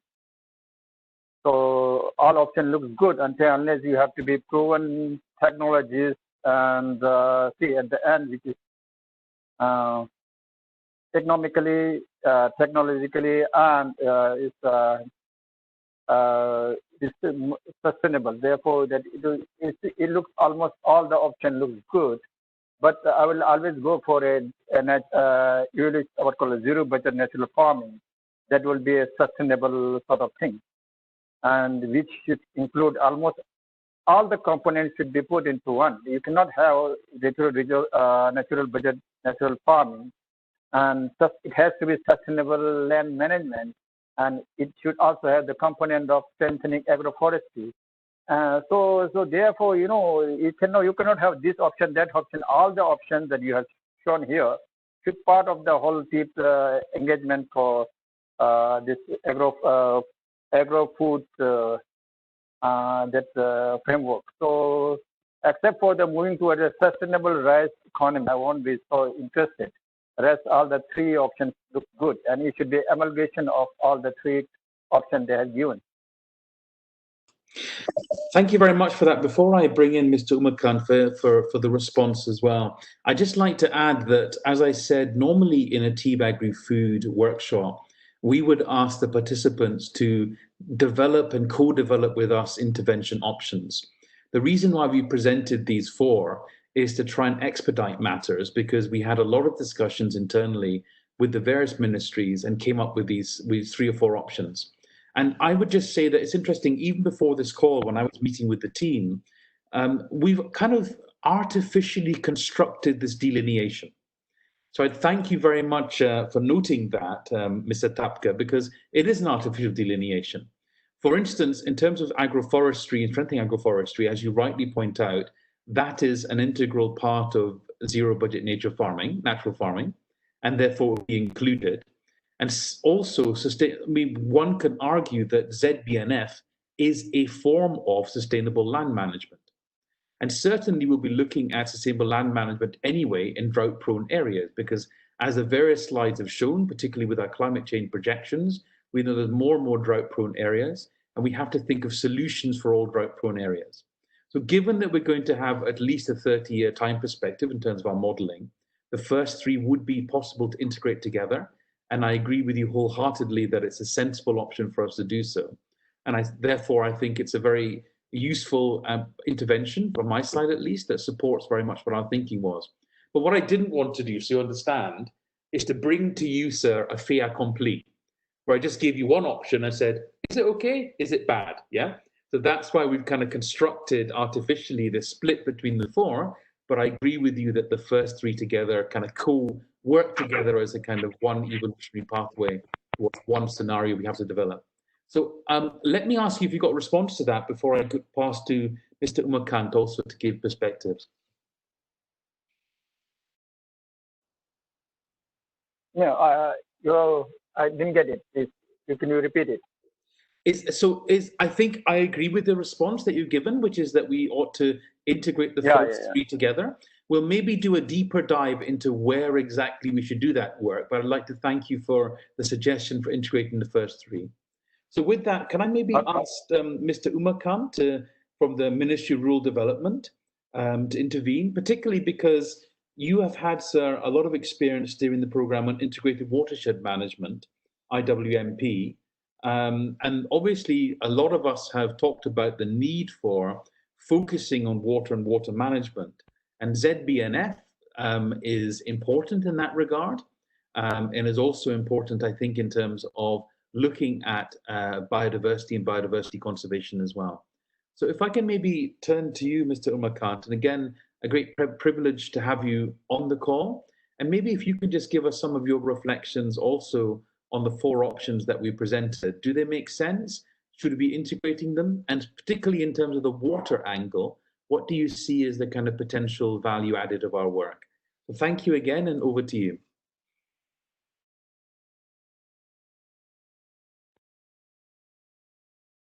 Mr. Umar, can you hear me? Just yeah. Brilliant. Is it okay now? It's perfect now. Thank you. Okay, thank you so much. I'm really privileged to take part in this Inception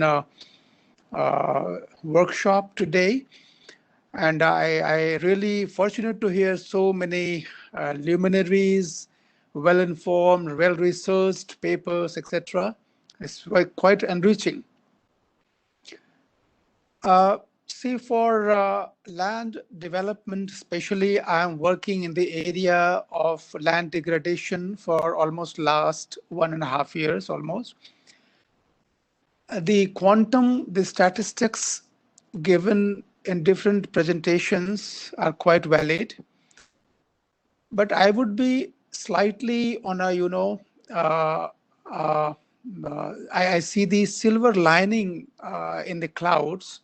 And I believe that the quantum, when we mentioned 29.3%, 32% of total geographical area is under land degradation, I have seen personally in many states like Rajasthan, Karnataka, Andhra Pradesh, in northeastern states, where the possibility to explore and go in all possible your four options, which I would configure it on zonal basis. I would not mix it in entire country, would be rather advisable to experiment, for example, evaluating zero budget natural farming is a very ideal to speak. But if you can go in the Northeast and try to translate this into activity, you will face a number of challenges.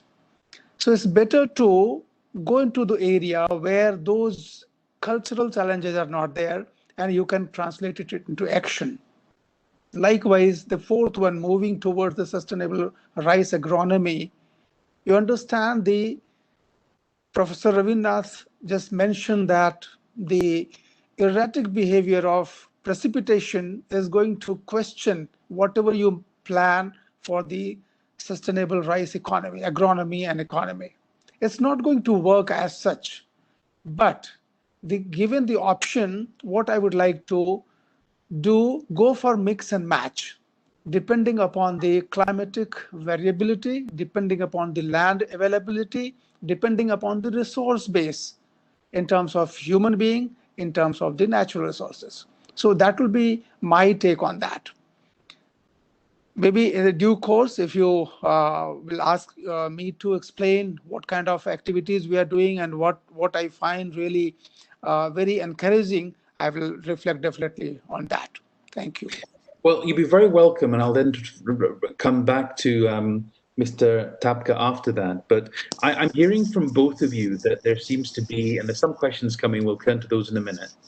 I'm hearing from both of you that the zero budget nature of farming, ZBNF, seems to be a viable option, seems to be one for which it would be sensible for have some more analysis, which includes, say, for instance, the economic valuation appraisal.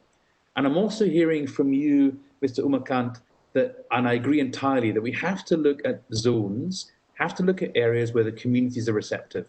Now, just to give you a TEEB perspective, I sometimes go into these TEEB Inception workshops and lead them, and individuals in the workshop will give me a wish list for interventions. But I immediately come back to them and say this: both UNEP, and in this case our funder, the European Union, wants us to focus on interventions which can realistically be taken up once the evidence is there. Yeah? So if there is, for the key thing for us then is to understand who exactly are the change agents, and that includes communities, who are the change blockers who are going to block our intervention. Does the steering committee have the governance in place to actually implement the change if the evidence is brought to bear? So I agree with you entirely. We have to go with communities who are receptive. And it's interesting that you mentioned Rajasthan, which was one, sorry, you mentioned Karnataka, which is one option we're thinking of, because the seed has been sown already, if it excludes the pun, the ZBNF. There isn't really sufficient analysis carried out there. So I just wondered if I can pass back to you, then I'll pass over to Mr. Tapka again and ask if some of the work you're doing, particularly on water, if we were to look at Karnataka and ZBNF and include in that drought management, etc., would that be an appealing option? Would that be an option which is something which complements the work that you're trying to do? Over to you again. Yeah, certainly. See, Mr. Salman, I'm happy to tell you that the quality of work Karnataka has done is really laudable. In recent past, I have seen personally, and we are trying to somehow take up a World Bank assisted project. In the nomenclature, what we have given the nomenclature as reward, that is rejuvenating watersheds for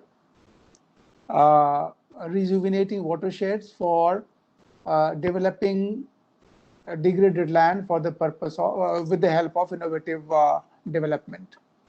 This scheme, which is now under preparation, and I have seen the kind of technical assistance this scheme will bring in.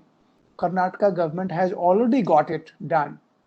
They have been doing for last almost 10 years, like LRI. You will appreciate that the work under the watershed management, what we are doing traditionally at a given cost at the government approved rates, with the help of LRI technique, the productivity and the real actualization of potential will go multifolds.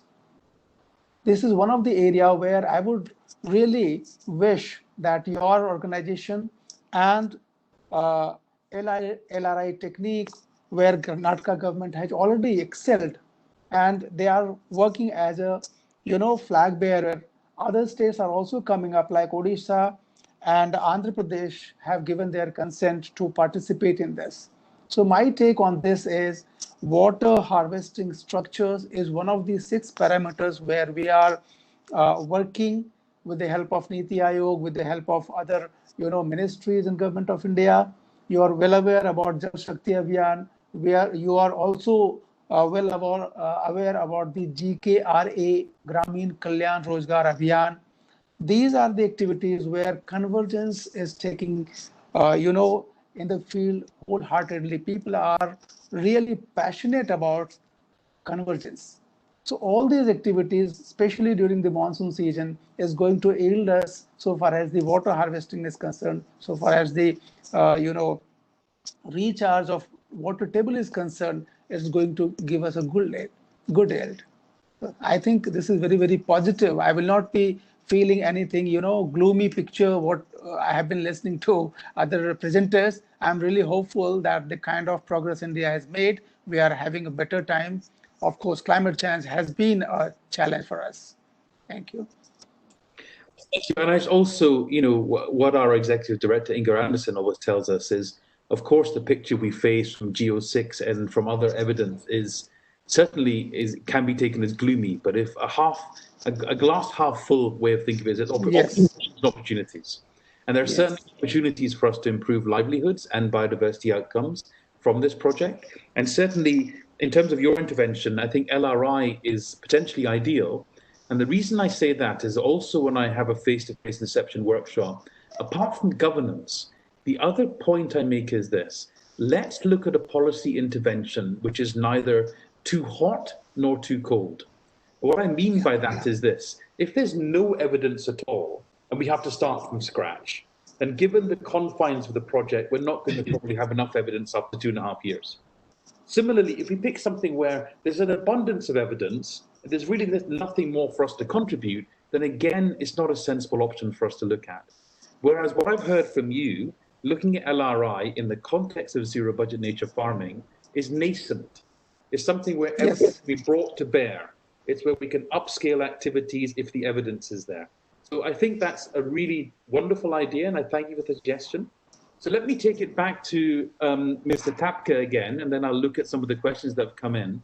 And maybe just in terms of the Ministry of Environment, Forestry and Climate Change, and also in terms of some of the excellent work that's happened already, are there things that you feel, Mr. Tapka, that it's important for us to link with if we are going to be looking at ZBNF applications in Karnataka? Thank you. You said ZBNF in Africa? No, in Karnataka.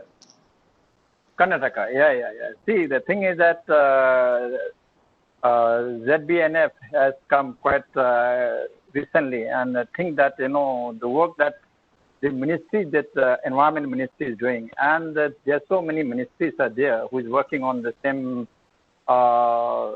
subject, like Ministry of Rural Development, Ministry of Agriculture, Ministry of Forest. So all put together, and it's working in a synergetic way. So now the thing is that what we see is a very positive trend. Earlier, that land degradation, desertification was never talked about, and it was not known that there's something called desertification or land degradation. So this subject has come up very well, and it has been very well mainstreamed, especially after when we conducted the COP14. And there was COP14 was like holding a Olympic in India. So because of that, all the sports in India took off very well. So now that's the topic when we are talking that this term, especially by heat and land degradation. So this is the outcome of, I think, that is that subject. Now, every ministry, every state government, and every NGO and international organization are now finding that working on very land degradation, natural farming, and zero budget natural farming, and natural land-based ecosystem restoration. All the points has come up and working very synergetically. And especially there are some states, you say Karnataka. I have seen the work. I was a national officer to look after the Jal Shakti Abhiyan in Goa. Everybody think that Goa, gets so much of rain. You'll be surprised to know Goa is a water-stressed area. And I've seen the work, so much of work that is done for conservation of water, conservation of land, conservation of agricultural systems, sustainable land management. All the things are well taken care of, and especially now, this very subject is mainstreamed in all the ministries, all the states. This project is taken off very well, and I'm very happy to see this has been now taken by TEEB, and with TEEB will be very, very important in the sense this will give the economic evolution of ecosystem services of the biodiversity. Otherwise, when we talk about biodiversity, when we talk about the environment, because we take it for granted, everything is taken for granted, and we don't give any value. And because now you are coming up with a mechanism, you are coming up with a framework under which you can evaluate and monetized. Because of that, then so many other agencies, like government, will be too keen to invest if you know the loss of ecosystem services, loss of environment, loss of biodiversity, and it is monetized. And it will be good for government to make projects and fund it. It will be good for the corporate sector to fund it because they don't know the investment and return on investment. It will be good for the banks and the corporate to bank it because it is a bankable proposition. Therefore, I think this is a very, very welcome step. And many states which are very, very stressed because of water scarcity, because of the degradation of land, and there's so much of farmer distress in many states. So this kind of economic evaluation TEEB will be a welcome step for all the states. And I think that this synergetic view from the point of view of government, from the NGOs, so all put together, I find this is a good proposition. Thank you very much, Mr. Tapka. Now, I'm going to pre-warn my colleague Will Speller, who is also on the call, because I'd like him to say a little bit about the work we're doing at MOSPI in Karnataka. Because one of the things that you've mentioned is to make, Mr. Tapka, is to make the economic case, particularly in terms of land degradation. Now, when it comes to land degradation, you personally obviously know about the UN Decade of Restoration, and that's a big part of what we'll be looking at as well. And we're already, I did say Karnataka before, not Africa, but I am actually this time going to say Africa, okay, properly. And the reason I'm going to say that is because Will Speller and my team is the country lead, not only for the work in India, but also for the work in South Africa, which is on the application of ecosystem accounting.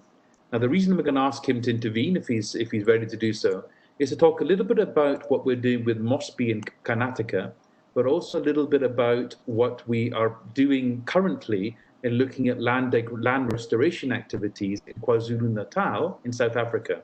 Because there's a similar methodological approach that we can bring to bear, although we would be focusing on zero budget nature farming, simultaneously the methods that are used, which are being developed in South Africa, can be applied also in terms of ZBNF work for degradation activities and evaluation thereof. So Will, sorry for putting you on the spot, but if I might pass you the floor, just to give a few comments on the work in Karnataka for MOSPI, but also to some extent, if you can, on the South Africa work that Jane Turpey is doing. Over to you, Will. Thanks, Salman. So what we are doing both in South Africa, in KwaZulu-Natal, and in Karnataka state in India, is to conduct the biophysical modeling and economic valuation of a full suite of ecosystem services. So that's services including carbon sequestration, soil retention, water retention, as well as crop provisioning services. So to sort of build data sets, both in biophysical terms and in monetary terms, that enable us to evaluate policy trade-offs that are being made in both those contexts.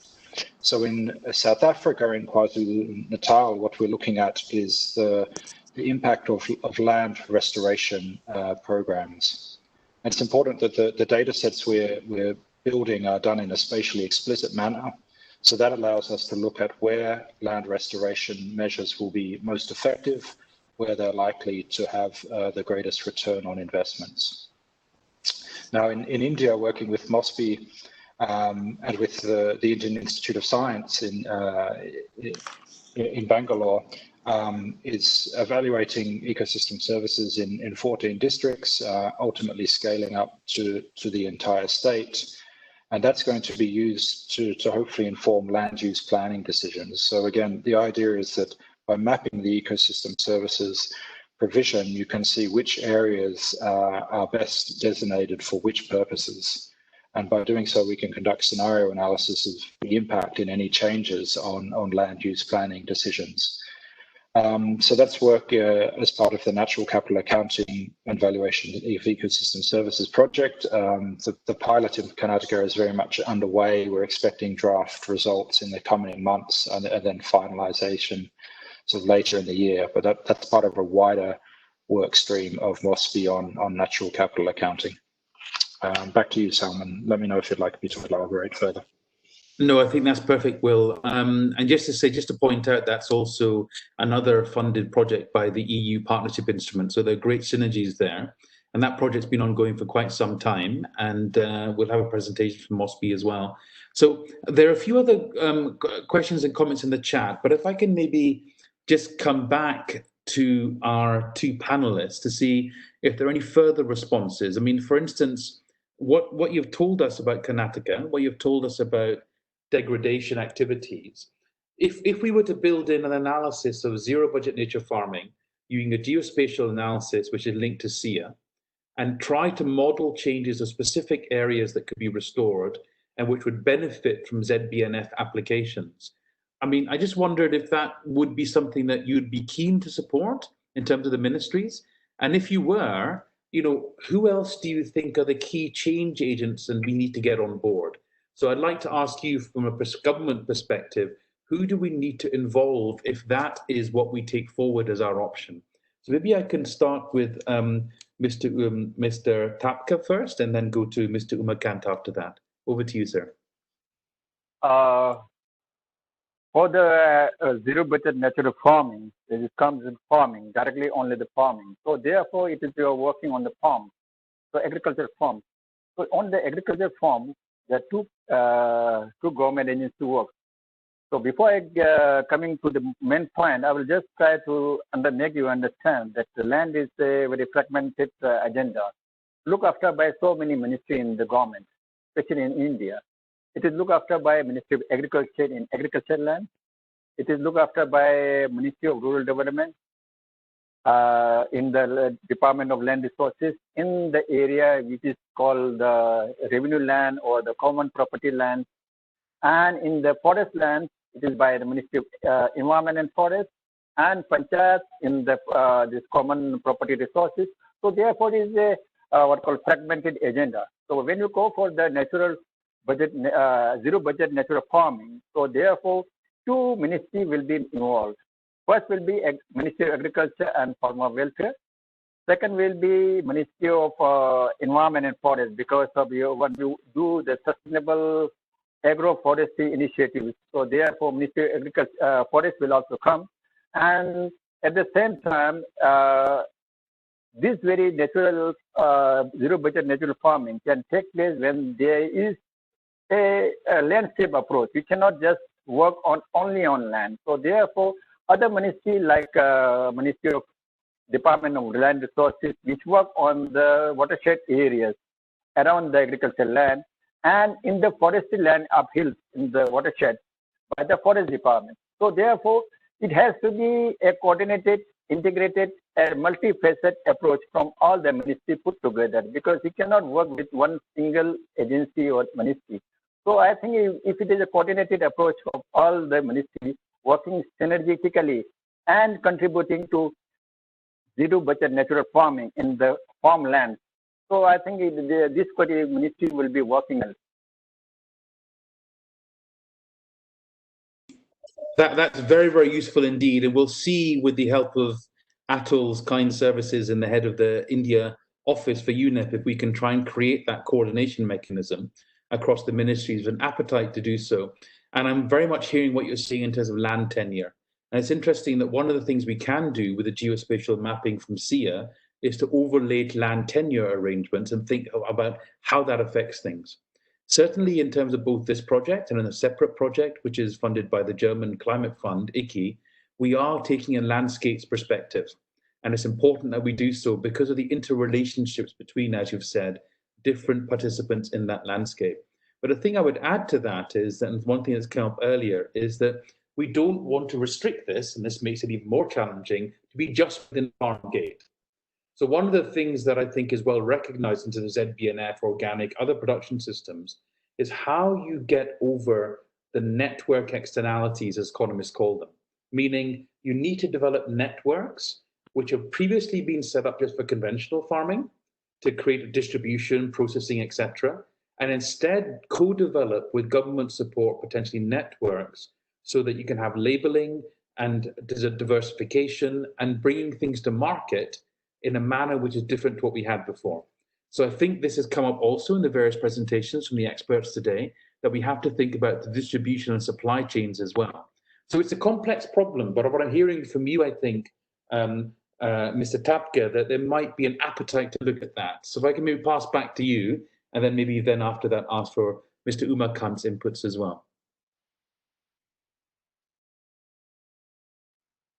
So Mr. Tapke, does it make sense for us to take a value chain approach as well in the way we look at things? Yeah. It has to be integrated a value chain system where all the stakeholders, where the various agents working together and bring sustainable land management and a landscape level approach. That is the best way to work. No, otherwise, you cannot work in a silo when you are working on land. Land has to be an integrated approach. So for a integrated value chain approach from integrating all the players together, all the stakeholders together, we can produce a better result. Because this kind of things that I have worked on ground and I found that when you take any project, you take the project in a multifaceted approach. From all the issues which affect that, it has to be addressed. Only then you can come up with a sustainable development scenario. Thank you.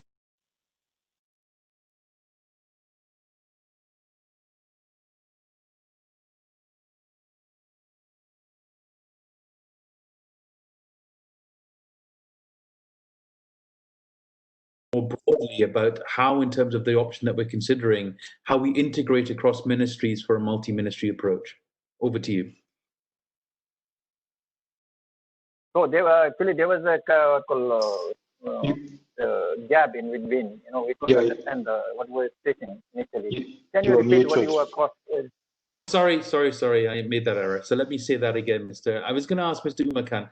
So just to think about the value chain approach, but also particularly in terms of water and water management and a landscapes approach, do you think in the Indian government there's an appetite for the various ministries, including yours, to link up together, because they need to be to make the case for ZBNF going forward?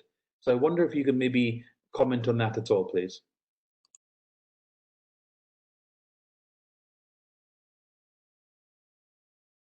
Yeah, thank you.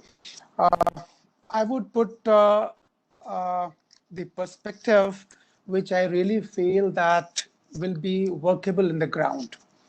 What Mr. Tappa has mentioned and what you have been emphasizing on for addressing this issue, I would cite 3 examples, and that would give an essence how to move in the field. Number 1 is Hibre Bazar in Maharashtra. If you happen to visit that area, it's a very unique composition of community people having a very solid leadership. Second example is in Udaipur, very close to Udaipur, that is called Pipalantri.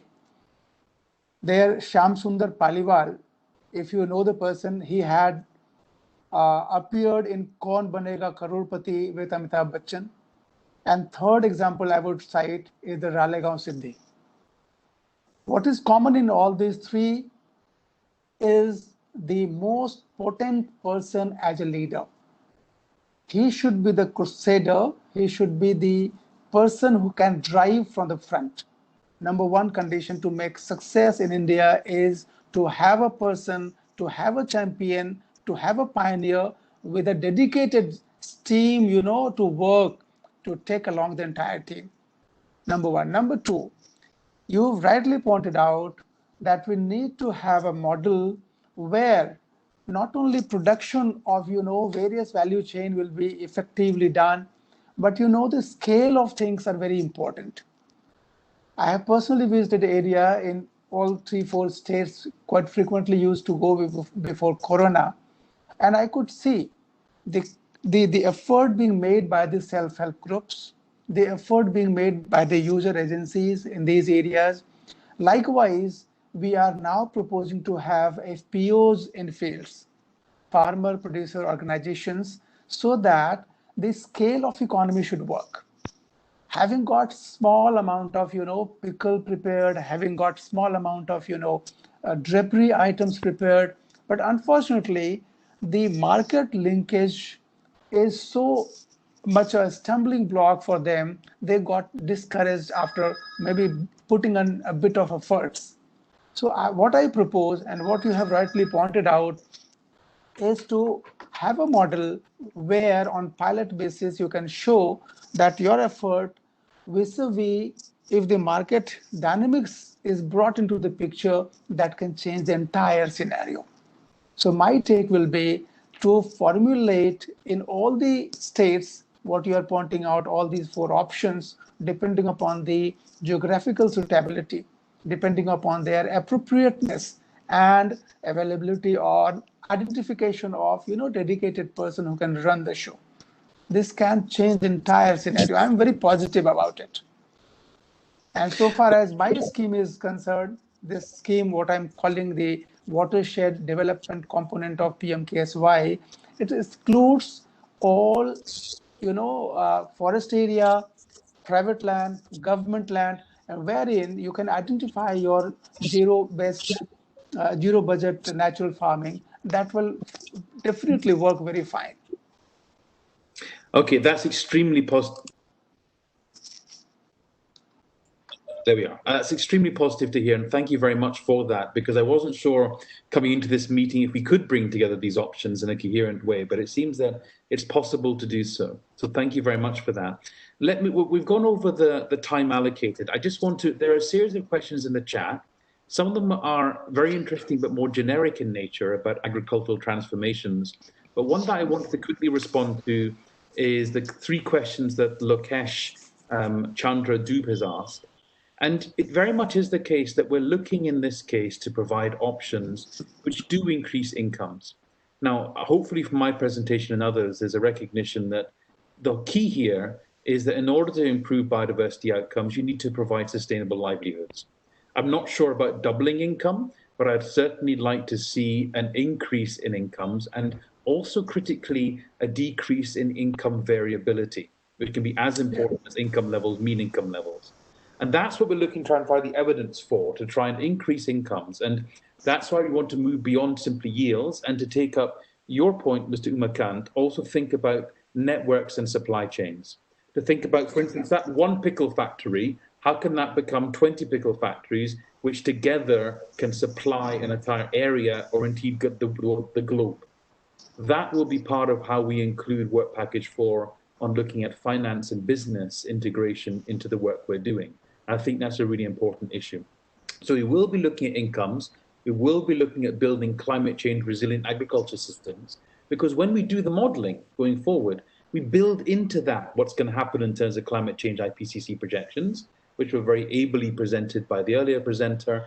And we will then try to look at appropriate responses, which is appropriate adaptation as opposed to maladaptation.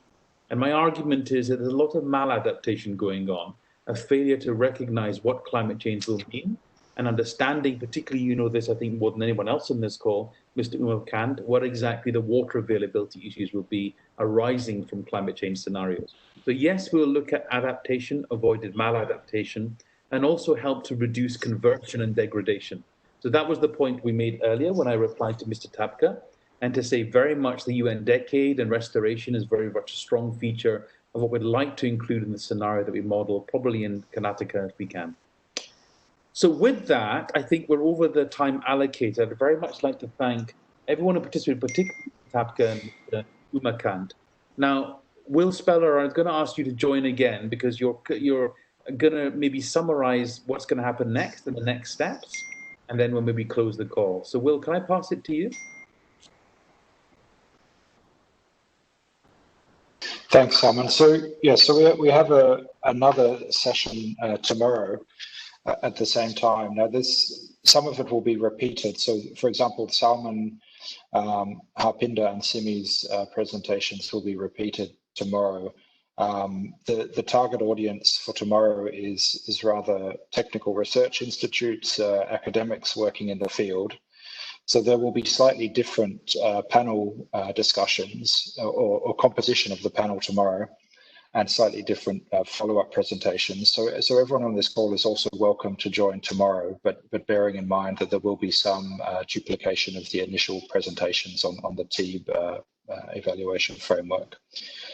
And then finally on Wednesday, we will have a sort of a closed meeting for a small number of key stakeholders, but we'll move towards a decision on the policy focus area going forward. So that will take place on Wednesday, and all the proceedings from today and tomorrow will be are being recorded, and the slides will be made available on the TEEB website. So given that you've registered for this session, you'll receive the slides and the presentations in due course. Thanks, Salman. Thanks, Will. I was also going to suggest, Atul, I think I can see you still on the call. Are you still on the call? Because I wonder if I can maybe ask you, since you... Yeah, I'm here. If you could maybe, Atul, because to close out, that'd be very good. Salman, I didn't get you properly. Could you just repeat? Would you just like to give some closing remarks on behalf of the close the meeting out? No, thanks a lot. And I think it was very, very interesting discussions. And I think from our perspective in India, one good thing which I can clearly see is that after these discussions, and of course tomorrow's discussions, we seem to be having a clear path ahead of us for the road to traverse. And that's a very important point. And I'm thankful to Jitme and to Uma Khanji for providing us with a lot of guidance in this regard. I also see that we've not been able to have many inputs from the participants in terms of any feedback from them. But I just wanted to assure that we are going to be engaging with them on an ongoing process and getting their feedback into the studies when they get done. So it's not that this webinar today and tomorrow is the end of it, and we would like to have active engagement with most of the people who are here, and also some more who could not join. So thanks a lot for everyone, and thanks to Salman and William for heading this, and we look forward to some good solid work on this regard. Thank you. Thank you, Atul, and everyone, and my sincere thanks to everyone on the call, also Simi in the office of coordination.